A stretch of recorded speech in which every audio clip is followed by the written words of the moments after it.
ರಕ್ಷಿಸಿರಿ ರಕ್ಷಿಸಿರಿ ರಕ್ಷಿಸಿರಿ ರಕ್ಷಿಸಿರಿ ಸೌಹಾರ್ದ ಮಣಿಪುರವ ರಕ್ಷಿಸಿರಿ ಸೌಹಾರ್ದ ಮಣಿಪುರವ ರಕ್ಷಿಸಿರಿ ಪರಿಹಾರ ಸಹೋದರತೆ ಪರಿಹಾರ ಬೇಟಿ ಬಚಾओ बेटी बचाओ मणिपुर की बेटी बचाओ नारी बचाओ नारी बचाओ नारी बचाओ नारी बचाओ मणिपुर की नारी बचाओ मणिपुर की नारी बचाओ ಮಹಿಳೆ ಎಂದರೆ ಭೋಗದ ವಸ್ತುವಲ್ಲ ಮಹಿಳೆ ಎಂದರೆ ಭೋಗದ ವಸ್ತುವಲ್ಲ ಮಹಿಳೆಯು ನಿಮ್ಮ ತಾಯಿಯಾಗಿರುವಳು ಮಹಿಳೆಯು ನಿಮ್ಮ ತಾಯಿಯಾಗಿರುವಳು ಮಹಿಳೆಯು ಎಂದರೆ ರಕ್ಕಸಿಯಲ್ಲ ಮಹಿಳೆ ಎಂದರೆ ರಕ್ಷಸಿಯಲ್ಲ ಮಹಿಳೆ ಎಂದರೆ ಮಮತೆಯ ಕಡಲು ಮಹಿಳೆ ಎಂದರೆ ಮಮತೆಯ ಕಡಲು ಮಹಿಳೆ ಎಂದರೆ ರಕ್ಕಸಿಯಲ್ಲ ಮಹಿಳೆ ಎಂದರೆ ರಕ್ಕಸಿಯಲ್ಲ ಮಹಿಳೆ ಎಂದರೆ ಮಮತೆಯ ಕಡಲು ಮಹಿಳೆ ಎಂದರೆ ಮಮತೆಯ ಕಡಲು ತೊಲಗಲಿ ತೊಲಗಲಿ ತೊಲಗಲಿ ತೊಲಗಲಿ ಕೋಮುವಾದ ತೊಲಗಲಿ ಕೋಮುವಾದ ತೊಲಗಲಿ ತೊಲಗಲಿ ತೊಲಗಲಿ ತೊಲಗಲಿ ತೊಲಗಲಿ ಕೋಮುವಾದ ತೊಲಗಲಿ ಕೋಮುವಾದ ತೊಲಗಲಿ ತೊಲಗಲಿ ತೊಲಗಲಿ ತೊಲಗಲಿ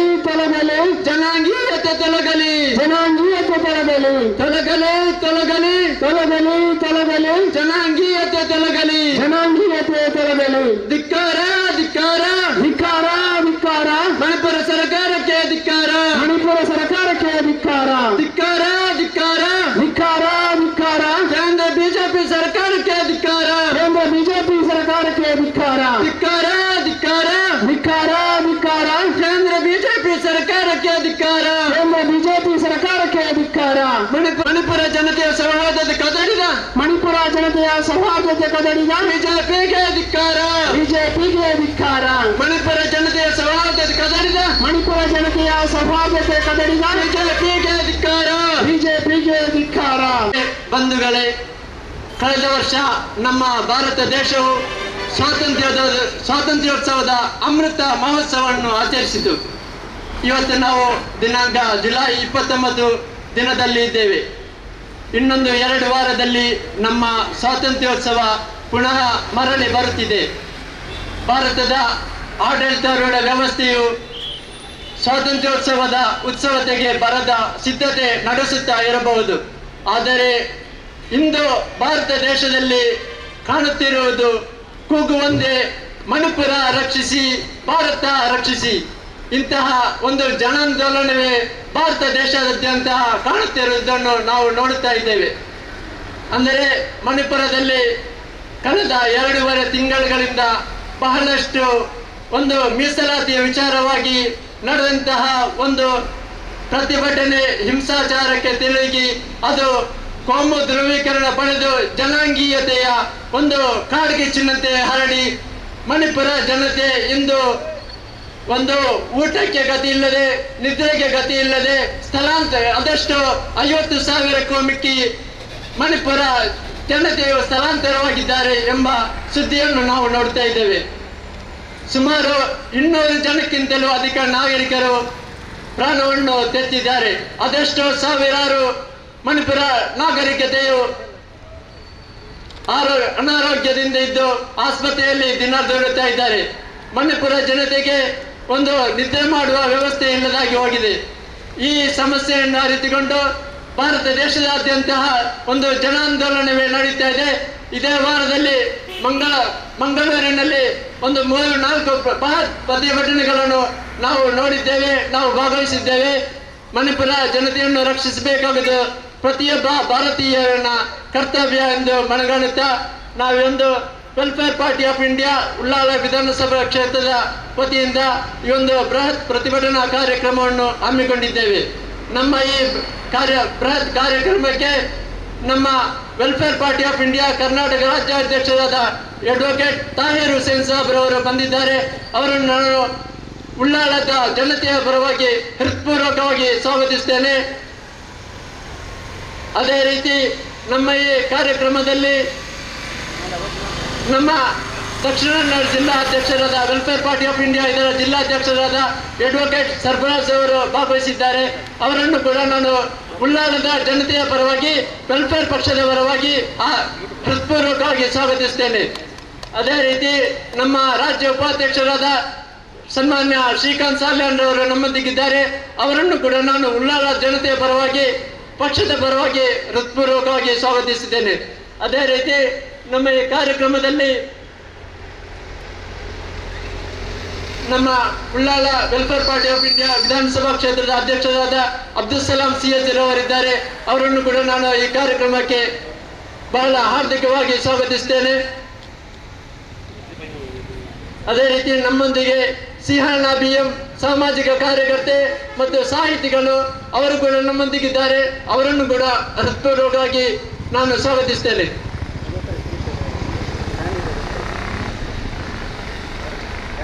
ಅದೇ ರೀತಿ ನಮ್ಮ ಈ ಕಾರ್ಯಕ್ರಮಕ್ಕೆ ಕ್ರಿಶ್ಚಿಯನ್ ಸಮುದಾಯದ ಬಹಳಷ್ಟು ಬಂಧುಗಳು ಬಂದಿದ್ದಾರೆ. ಅವರನ್ನು ಕೂಡ ನಾನು ಉಳ್ಳಾಲ ಜನತೆಯ ಪರವಾಗಿ welfare party of India Ullal ವಿಧಾನಸಭಾ ಕ್ಷೇತ್ರದ ಪರವಾಗಿ ಹಾರ್ದಿಕವಾಗಿ ಸ್ವಾಗತಿಸ್ತೇನೆ. ಅದೇ ರೀತಿ ನಮ್ಮ ಈ ಕಾರ್ಯಕ್ರಮಕ್ಕೆ ಬಂದು ಮಾಧ್ಯಮ ಬಳಗದವರಿದ್ದಾರೆ, ಪ್ರಜಾಪ್ರಭುತ್ವದ 4ನೇ ಅಂಗವಾದ ಮಾಧ್ಯಮ ಬಂಧುಗಳಿದ್ದಾರೆ. ಅವರನ್ನು ಕೂಡ ನಾನು ಹಾರ್ದಿಕವಾಗಿ ಸ್ವಾಗತಿಸ್ತೇನೆ. ಅದೇ ರೀತಿ ನಮ್ಮ ಪೊಲೀಸ್ ಆರಕ್ಷಕ ಠಾಣೆಯವರನ್ನು ಕೂಡ ನಾನು ಈ ಕಾರ್ಯಕ್ರಮಕ್ಕೆ ಸ್ವಾಗತಿಸ್ತೇನೆ. ಅದೇ ರೀತಿ ಈ ಕಾರ್ಯಕ್ರಮಕ್ಕೆ ತಮ್ಮ ನಿಬಿಡತೆಯನ್ನು ಬದಿಗೊತ್ತಿ ತಮ್ಮ ದೈನಂದಿನ ಕಾರ್ಯಚಟುವಟಿಕೆಗಳನ್ನು ಬಿಟ್ಟು ಭಾರತ ಉಳಿಯಲಿ ಮಣಿಪುರ ಉಳಿಯಲಿ ಎಂಬ ಧ್ಯೇಯವಾಕ್ಯಕ್ಕೆ ಹೋಗೊಟ್ಟು ನಮ್ಮೊಂದಿಗೆ ಬಂದಂತಹ ಎಲ್ಲ ಭಾರತೀಯ ಸಹೋದರ ಸಹೋದರಿಯರನ್ನು ಈ ಕಾರ್ಯಕ್ರಮಕ್ಕೆ ತುಂಬ ಹೃದಯದಿಂದ ಸ್ವಾಗತಿಸ್ತಾ ನನ್ನ ಸ್ವಾಗತ ಭಾಷಣವನ್ನು ಮುಕ್ತಾಯಗೊಳಿಸುತ್ತೇನೆ. ಇದೀಗ ನಮ್ಮನ್ನು ಉದ್ದೇಶಿಸಿ ನಮ್ಮ ಜಿಲ್ಲಾಧ್ಯಕ್ಷರಾದ ಅಡ್ವೊಕೇಟ್ ಸರ್ಫರಾಜ್ ಅವರು ಮಾತನಾಡಬೇಕೆಂದು ಕೇಳಿಕೊಳ್ತೇನೆ. ಇಲ್ಲಿ ನೆರೆದಿರುವಂತಹ ಜವಾಬ್ದಾರಿಯುತ ನಾಗರಿಕರೇ, ನಾವು ದೇಶದ ಒಂದು ಪುಟ್ಟ ರಾಜ್ಯವಾದಂತಹ ಮಣಿಪುರ್ ಬಹುಶಃ 30ರಿಂದ 35 ಲಕ್ಷ ತನಕ ಬರುವಂತಹ ಜನಸಂಖ್ಯೆ ಇರುವಂಥ ಒಂದು ಪುಟ್ಟ ರಾಜ್ಯ. ನಮ್ಮ ಜಿಲ್ಲೆ ಮತ್ತು ಉಡುಪಿ ಜಿಲ್ಲೆಯ ಒಟ್ಟಿಗೆ ಸೇರಿಸಿ ಎಷ್ಟು ಜನಸಂಖ್ಯೆ ಇದೆಯೋ ಅಷ್ಟೇ ಜನಸಂಖ್ಯೆ ಇರುವಂಥ ಒಂದು ಪುಟ್ಟ ರಾಜ್ಯ. ಬಹಳ ಖನಿಜ ಸಂಪತ್ತನ್ನು ಹೊಂದಿರುವಂತಹ ಒಂದು ರಾಜ್ಯ.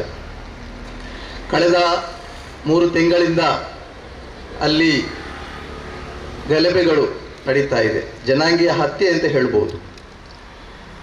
ಗಲಭೆ ಪ್ರಾರಂಭವಾದದ್ದು ಚಿಕ್ಕ ವಿಷಯ ಅಂತ ಹೇಳಿದ್ರೆ ತಪ್ಪು ಕಲ್ಪನೆಯಿಂದ ಪ್ರಾರಂಭವಾದಂತಹ ಒಂದು ಗಲಭೆ. ಮೇಟಿ ಸಮುದಾಯದ ಒಬ್ಬ ಯುವತಿಯನ್ನು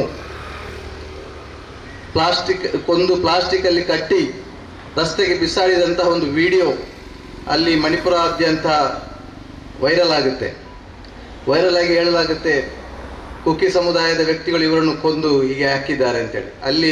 ಅಲ್ಲಿಂದ ಗಲಭೆ ಪ್ರಾರಂಭವಾಗ್ತದೆ. ಅದನ್ನು ದಿಟ್ಟ ಮಹಿಳೆ, ಒಬ್ಬ ಪತ್ರಕರ್ತೆ ಅದನ್ನು ಹೊರಗೆ ತರ್ತಾರೆ. ಆ ಮಹಿಳೆಯನ್ನು ಕೊಂದವರು ಯಾರು ಅಂತೇಳಿ ಅವರು ಅದನ್ನು ತನಿಖೆ ಮಾಡಿ ಅದನ್ನು ಹೊರಗೆ ತಂದಾಗ ಗೊತ್ತಾಗ್ತದೆ ಆ ಮಹಿಳೆಯನ್ನು ಕೊಂದದ್ದು ಅವರದೇ ಕುಟುಂಬ. ಮರ್ಯಾದಾ ಹತ್ಯೆಯಕ್ಕಾಗಿ ಅವರದೇ ಕುಟುಂಬದವರನ್ನು ಕೊಂದು ರಸ್ತೆಗೆ ಬಿಸಾಡಿರುವಂಥದ್ದು ಅಂತೇಳಿ ನೋಡಿ. ಒಂದು ತಪ್ಪು ಮೆಸೇಜಿನಿಂದಾಗಿ ಇಡೀ ರಾಜ್ಯವೇ ಹೊತ್ತಿ ಉರಿಯುವಂತಹ ಒಂದು ಸಂದರ್ಭ ಉಂಟಾಯಿತಲ್ಲಿ. ಖಂಡಿತವಾಗಿಯೂ ಈ ದೇಶದ ಪ್ರತಿಯೊಬ್ಬ ನಾಗರಿಕನ ಸ್ವತ್ತು, ಮಾನ ಮತ್ತು ಜೀವ ಕಾಪಾಡುವಂತಹ ಜವಾಬ್ದಾರಿ ನಮ್ಮ ಸರ್ಕಾರಕ್ಕೆ ಇದೆ. ಕೇಂದ್ರ ಸರ್ಕಾರ ಆಗಿರಲಿ ಅಥವಾ ರಾಜ್ಯ ಸರ್ಕಾರವಾಗಿರಲಿ. ಕೇಂದ್ರ ಸರ್ಕಾರದ ವತಿಯಿಂದ ಲಾ ಆ್ಯಂಡ್ ಆರ್ಡರ್ ಮೇಂಟೈನ್ ಮಾಡುವಂತಹ ಜವಾಬ್ದಾರಿ ಅವರಿಗೆ ಇರುವಾಗ ಒಂದು ವೇಳೆ ಆ ಜವಾಬ್ದಾರಿಯನ್ನು ಅವರಿಗೆ ನಿಭಾಯಿಸಲು ಸಾಧ್ಯವಾಗುವುದಿಲ್ಲ ಎಂದಾದಲ್ಲಿ ಖಂಡಿತವಾಗಿಯೂ ಕೇಂದ್ರ ಸರ್ಕಾರವು ಮಧ್ಯಪ್ರವೇಶಿಸಬೇಕಿತ್ತು. ನಮ್ಮ ಪ್ರಧಾನಮಂತ್ರಿಗಳು ಇದರ ಬಗ್ಗೆ ಯಾವುದೇ ಗೊಡವೆಗೆ ಹೋಗದೆ ತನ್ನ ಎಲೆಕ್ಷನ್ ಪ್ರಚಾರದಲ್ಲಿ ಬ್ಯುಸಿಯಾಗಿದ್ದಾರೆ. ಅದು ಕೂಡ ಘಟನೆಗಳು ಸಂಭವಿಸಿ 79 ದಿನಗಳಾದ ನಂತರ ಅವರು ಇದರ ಬಗ್ಗೆ ತನ್ನ ಅಭಿಪ್ರಾಯವನ್ನು ವ್ಯಕ್ತಪಡಿಸ್ತಾರೆ. ಅದರ ನಂತರ ಯಾವುದೇ ಆಕ್ಷನ್ ಯಾವುದೇ ಇಲ್ಲ. ಈ ಘಟನೆ ಎಲ್ಲ ಆದ ನಂತರ ಅಲ್ಲಿ ಏನೆಲ್ಲ ಕುಕ್ಕಿ ಸಮುದಾಯದ ಜನರ ಜನಾಂಗೀಯ ಹತ್ಯೆ ಆಗ್ತಾ ಇದೆಯೋ, ಮಹಿಳೆಯರ ಮಾನಭಂಗ ಆಗ್ತಾ ಇದೆಯೋ, ಅಲ್ಲಿಯ ಪ್ರಜೆಗಳನ್ನು ಸುಡಲಾಗುತ್ತಾ ಇದೆಯೋ, ಅದು ನಮಗೆ ಹೇಳಲಿಕ್ಕೆ ಕೂಡ ಸಾಧ್ಯವಾಗದಂತಹ ಒಂದು ಪರಿಸ್ಥಿತಿ. ಅಲ್ಲಿಯ ಜನರು ನಿರಾಶ್ರಿತ ಶಿಬಿರಗಳಲ್ಲಿ ದಿನ ಕಳೀತಾ ಇದ್ದಾರೆ, ಶಿಬಿರಗಳಲ್ಲಿದ್ದಾರೆ. ಅವರ ಮಾನ ಕಾಪಾಡಲಿಕ್ಕೆ ಅಲ್ಲಿಯ ಸರ್ಕಾರಕ್ಕೆ ಸಾಧ್ಯವಾಗ್ತಾ ಇಲ್ಲ, ಅವರ ಜೀವ ಕಾಪಾಡಲಿಕ್ಕೆ ಸರ್ಕಾರಕ್ಕೆ ಸಾಧ್ಯವಾಗ್ತಾ ಇಲ್ಲ.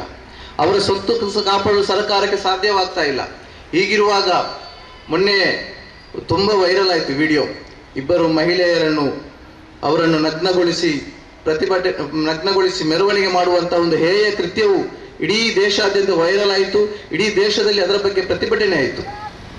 ಈ ಬಗ್ಗೆ ಪ್ರತಿಭಟನೆ ಆಗುವ ಅಲ್ಲಿಯ ಮುಖ್ಯಮಂತ್ರಿಗಳು ಹೇಳ್ತಾರೆ, ಇಂತಹ ಸಾವಿರಾರು ಘಟನೆಗಳು ಇಲ್ಲಿ ನಡೆದಿವೆ ಅಂತೇಳಿ.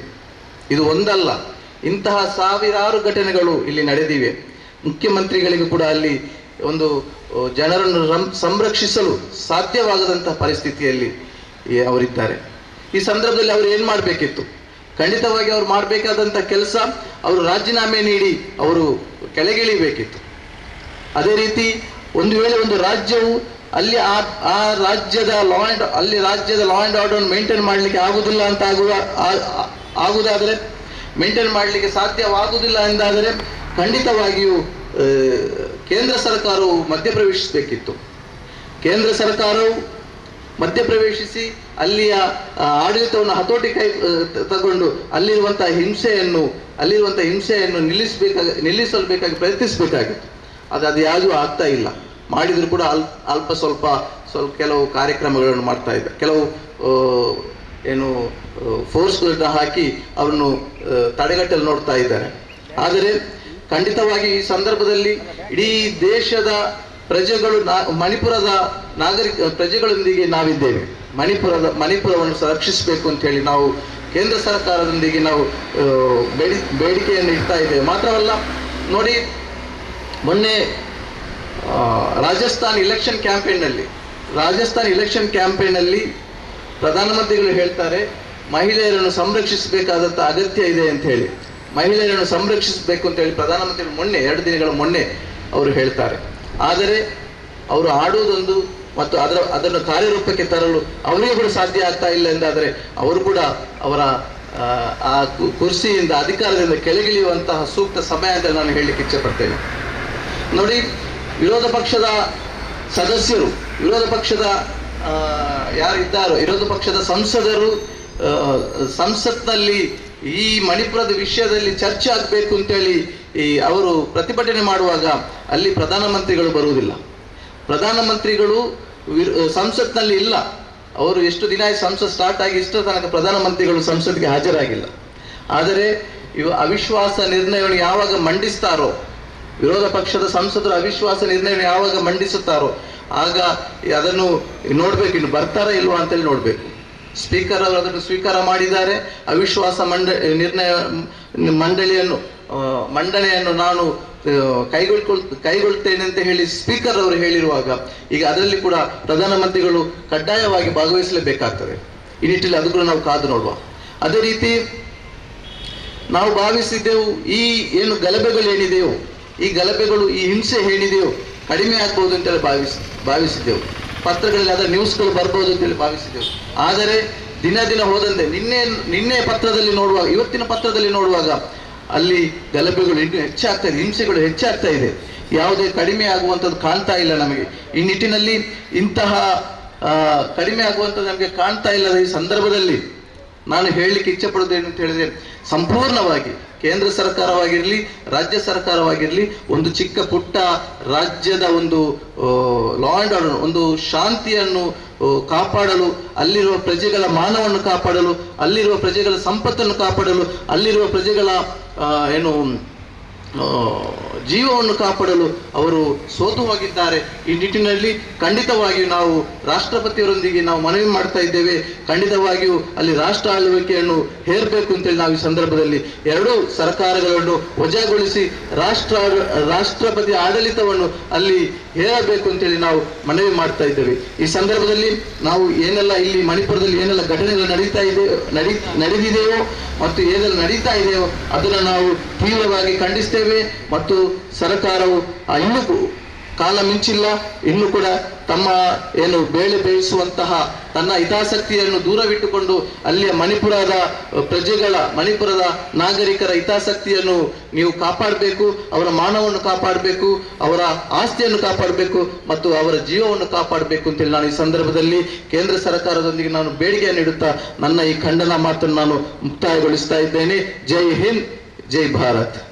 ಜಿಂದಾಬಾದ್ ಜಿಂದಾಬಾದ್ ವೆಲ್ಫೇರ್ ಪಾರ್ಟಿ ಜಿಂದಾಬಾದ್ ವೆಲ್ಫೇರ್ ಪಾರ್ಟಿ ಜಿಂದಾಬಾದ್ ಆಧಾರಿತ ರಾಜಕೀಯ ಜಿಂದಾಬಾದ್ ಮೌಲ್ಯಾಧಾರಿತ ರಾಜಕೀಯ ಜಿಂದಾಬಾದ್ ಭ್ರಷ್ಟತೆ ರಹಿತ ಭ್ರಷ್ಟತೆ ರಹಿತ ಕೋಮುವಾದ ರಹಿತ ಕೋಮುವಾದ ರಹಿತ ರಾಜಕೀಯ ಜಿಂದಾಬಾದ್ ರಾಜಕೀಯ ಜಿಂದಾಬಾದ್ ಧ್ರುವೀಕರಣತೆ ರಹಿತ ಅಸಮಾನತೆ ರಹಿತ ರಾಜಕೀಯ ಜಿಂದಾಬಾದ್ ರಾಜಕೀಯ ಜಿಂದಾಬಾದ್ ಜಿಂದಾಬಾದ್ ಜಿಂದಾಬಾದ್ ಜಿಂದಾಬಾದ್ ಮೌಲ್ಯಾಧಾರಿತ ರಾಜಕೀಯ ಜಿಂದಾಬಾದ್ ಮೌಲ್ಯಾಧಾರಿತ ರಾಜಕೀಯ ಜಿಂದಾಬಾದ್ ಉದ್ದೇಶಿಸಿ ಸಾಮಾಜಿಕ ಹೋರಾಟಗಾರರು ಅದೇ ರೀತಿ ಸಾಹಿತಿಯೂ ಆದಂತಹ ಸಿಂಹಣ್ಣ BM ನಮ್ಮನ್ನುದ್ದೇಶಿಸಿ ಮಾತನಾಡಬೇಕೆಂದು ನಾನು ಕೇಳಿಕೊಳ್ತಾ ಇದ್ದೇನೆ. ಪ್ರಜ್ಞಾವಂತ ನಾಗರಿಕರೇ, ಆತ್ಮೀಯರೇ, ಬಾಂಧವರೇ, ಸಹೋದರ ಸಹೋದರಿಯರೇ, ಎಲ್ಲರಿಗೂ ನಮಸ್ತೆ. ಮಣಿಪುರದ ಆದಿವಾಸಿ ಮಹಿಳೆಯರ ಮೇಲೆ ನಡೆದಂತಹ ಘಟನೆ ಅತ್ಯಂತ ಅಮಾನವೀಯ ಮತ್ತು ಅಮಾನುಷವಾದಂತಹ ಘಟನೆ. ಇಡೀ ದೇಶವೇ ತಲೆ ತಗ್ಗಿಸುವಂತಹ ಘಟನೆ. ಇಲ್ಲಿ ಪ್ರತಿಯೊಬ್ಬರು ನಾಗರಿಕರು ಕೂಡ ಲಜ್ಜೆಗೆಡುವಂತಹ ಈ ಘಟನೆ ನಡೆದಿರುವುದು ನಮ್ಮ ದೌರ್ಭಾಗ್ಯ ಅಂತ ಹೇಳಬೇಕು. ಮಾನವ ಹಕ್ಕುಗಳ ಮೇಲೆ ನಡೆದಂತಹ ದೊಡ್ಡ ಒಂದು ಪ್ರಹಾರ ಕೂಡ ಆಗಿದೆ. ಇಂತಹ ಸಮಯದಲ್ಲಿ ನಮ್ಮ ಕೇಂದ್ರ ಸರ್ಕಾರವಾಗಲಿ ಮಣಿಪುರದ ಸರ್ಕಾರವಾಗಲಿ ತಮ್ಮ ನಿರ್ಲಕ್ಷ್ಯ ಮತ್ತು ತಾವು ತೋರಿದಂತಹ ಲೋಪ ಇದನ್ನು ಯಾರೂ ಕ್ಷಮಿಸುವಂಥದ್ದಲ್ಲ.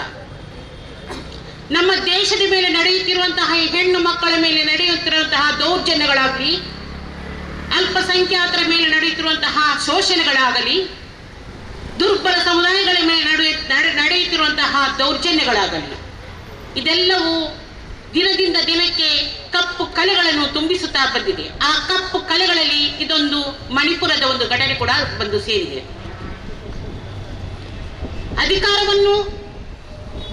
ಅಧಿಕಾರದ ಚುಕ್ಕಾಣಿಯನ್ನು ಹಿಡಿದ ಸಮಯದಲ್ಲಿ ಹೇಳಿದಂತಹ ಘೋಷಣೆಗಳು, ಬೇಟಿ ಬಚಾವೋ ಬೇಟಿ ಪಡಾವೋ, ಸಬ್ಕಾ ಸಾಥ್ ಸಬ್ಕಾ ವಿಕಾಸ್, ಎಂತಹ ಸುಂದರವಾದಂತಹ ಆಕರ್ಷಕವಾದಂತಹ ಘೋಷಣೆಗಳೊಂದಿಗೆ ಅಧಿಕಾರದ ಚುಕ್ಕಾಣಿ ಹಿಡಿಯದಂತಹ ಪ್ರಧಾನಿಯವರು ಹಾಗೂ ಕೇಂದ್ರ ಸರ್ಕಾರವು ಯಾವುದರ ಆಧಾರದ ಮೇಲೆ ಇಂತಹ ಒಂದು ಘೋಷಣೆಯನ್ನು ಕೂಗಿದೆ? ಹೆಣ್ಣು ಮಕ್ಕಳ ಮೇಲೆ ನಡೆಯುವಂತಹ ದೌರ್ಜನ್ಯಗಳ ಮೇಲೆಯೇ, ಅಲ್ಪಸಂಖ್ಯಾತರ ಮೇಲೆ ನಡೆಯುವಂತಹ ಹಿಂಸೆಗಳ ಮೇಲೆಯೇ, ದುರ್ಬಲ ಸಮುದಾಯಗಳ ಮೇಲೆ ನಡೆಯುತ್ತಿರುವಂತಹ ಶೋಷಣೆಗಳ ಮೇಲೆಯೇ ಈ ಘೋಷಣೆಗಳು ನಿಂತಿರುವುದು.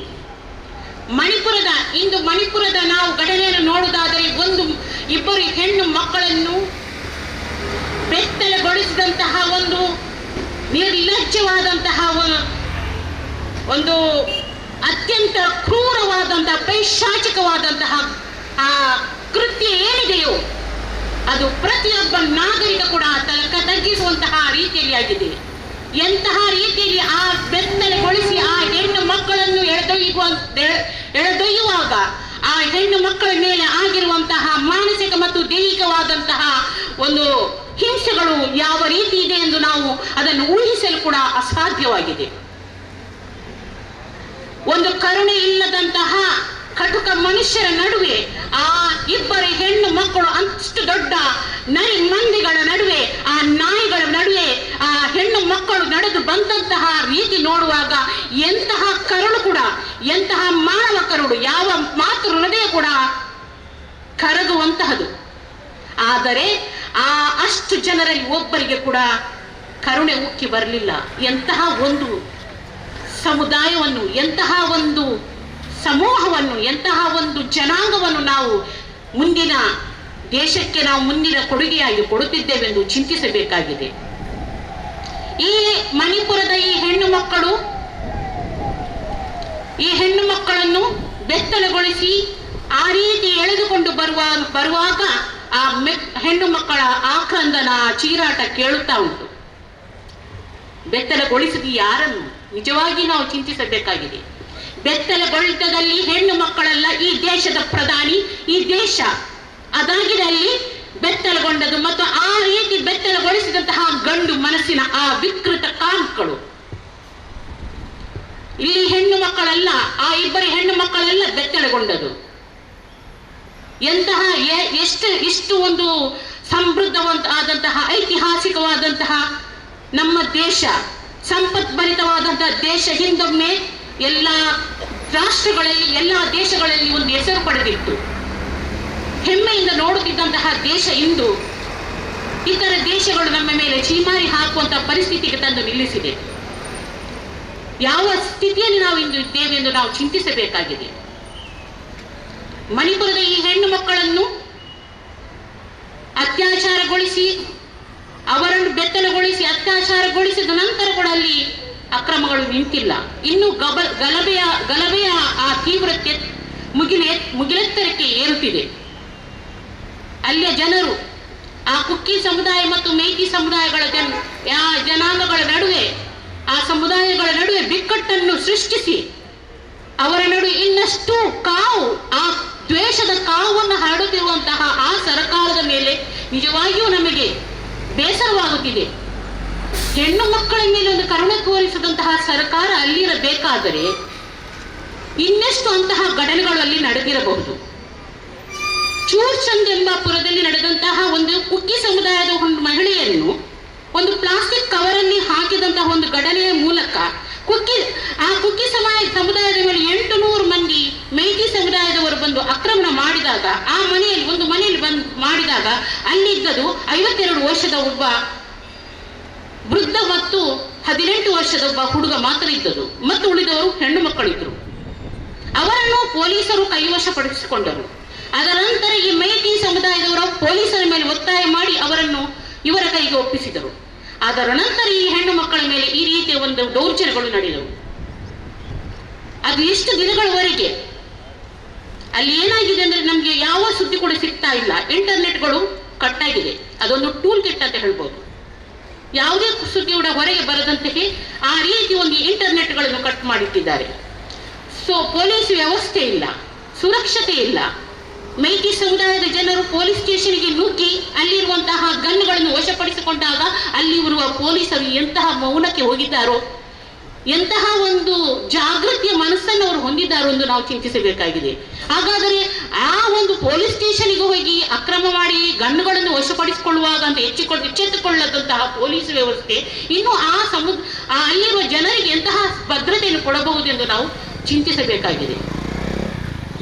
ಇಲ್ಲಿ ಹೆಣ್ಣಿನ ಮೇಲೆ ಆಗುವಂತಹ ದೌರ್ಜನ್ಯಗಳು, ಇದನ್ನೆಲ್ಲವನ್ನು ಈ ಒಂದು ವರದಿ ನಮಗೆ ಸಿಕ್ಕಿದೆ.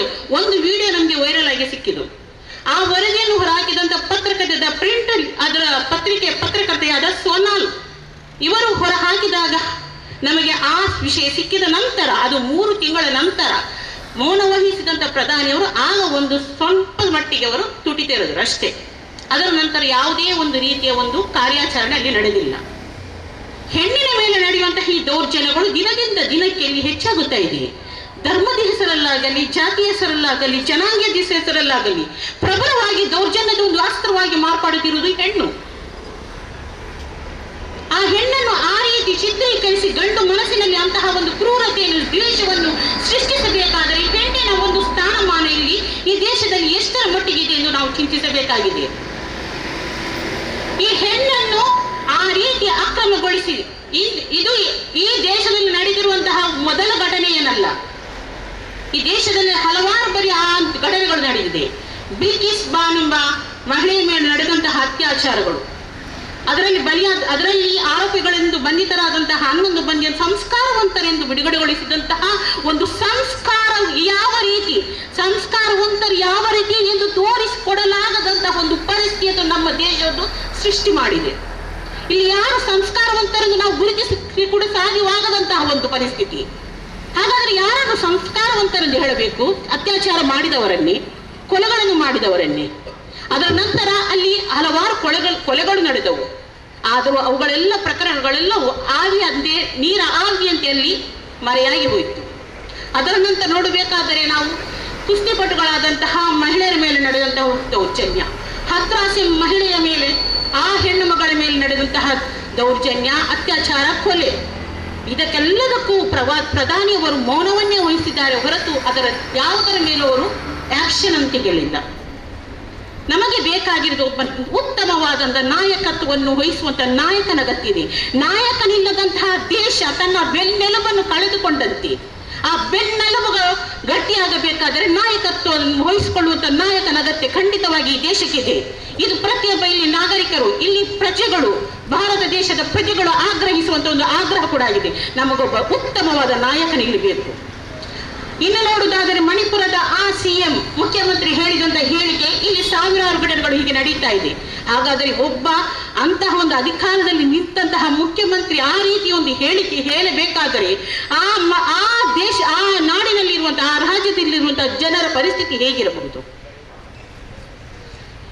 ಇನ್ನು ನಾವು ನೋಡಬೇಕಾದರೆ ಪ್ರಕರಣಗಳು ದಿನದಿಂದ ದಿನಕ್ಕೆ ಹೆಚ್ಚಾಗುತ್ತಾ ಇದೆ.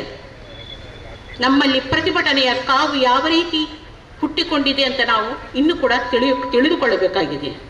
ಜನರಿಗೆ ಪ್ರತಿಭಟನೆ ಯಾವ ರೀತಿ ಮಾಡಬೇಕೆಂದು ಗೊತ್ತಿಲ್ಲ. ಯಾವುದರ ವಿಷಯದ ಬಗ್ಗೆ ಪ್ರತಿಭಟನೆ ಮಾಡಬೇಕೆಂದು. ಒಂದು ವಿಡಿಯೋ ವೈರಲ್ ಆಗಿದೆ. ಎರಡು ಹೆಣ್ಣು ಮಕ್ಕಳನ್ನು ಬೆತ್ತಲೆಯಾಗಿ ಎಳೆದುಕೊಂಡು ಹೋಗಿದ್ದಾರೆ. ಆ ವಿಡಿಯೋ ಅಷ್ಟು ಸ್ಪಷ್ಟವಾಗಿ ವೈರಲ್ ಆಗಿದೆ. ಅದರ ಬಗ್ಗೆ ನಾವು ಪ್ರತಿಭಟನೆ ಮಾಡಬೇಕು. ವೈರಲ್ ಆಗದಂತಹ, ಇನ್ನು ಬೆಳಕಿಗೆ ಬರದಂತಹ ಉಡುಪಿ ಕಾಲೇಜಿನಲ್ಲಿ ನಡೆಯುತ್ತಿರುವಂತಹ ಆ ಒಂದು ಘಟನೆ ಮೇಲೆ ಪ್ರತಿಭಟನೆ ಮಾಡಬೇಕು. ಮೊದಲು ಯಾವುದರ ಮೇಲೆ ನಾವು ಪ್ರತಿಭಟನೆ ಮಾಡಬೇಕೆಂಬ ಅರಿವು ನಾವು ಮೊದಲು ನಮ್ಮ ಇಲ್ಲಿಯ ನಾಡಿನವರು ಅರಿತುಕೊಳ್ಳಬೇಕಾಗಿ. ಮಾಧ್ಯಮಗಳು ಕೂಡ ಇಂದು ಯಾವ ವಿಷಯದ ಬಗ್ಗೆ ನಾವು ಚರ್ಚೆಗಳು ನಡೆಸಬೇಕು, ಯಾವ ವಿಷಯದ ಬಗ್ಗೆ ನಾವು ಡಿಬೇಟ್ಗಳನ್ನು ಇಡಬೇಕೆಂದು ಅವರು ಚಿಂತಿಸಬೇಕಾಗಿದೆ. ಅಂತಹ ಒಂದು ಮಾಧ್ಯಮ ಕೂಡ ನಮಗೆ ಅವಶ್ಯಕತೆ ಇದೆ. ಪ್ರತಿಭಟನೆ ಧ್ವನಿಗಳು ನಮಗೆ ಅವಶ್ಯಕತೆ ಇದೆ.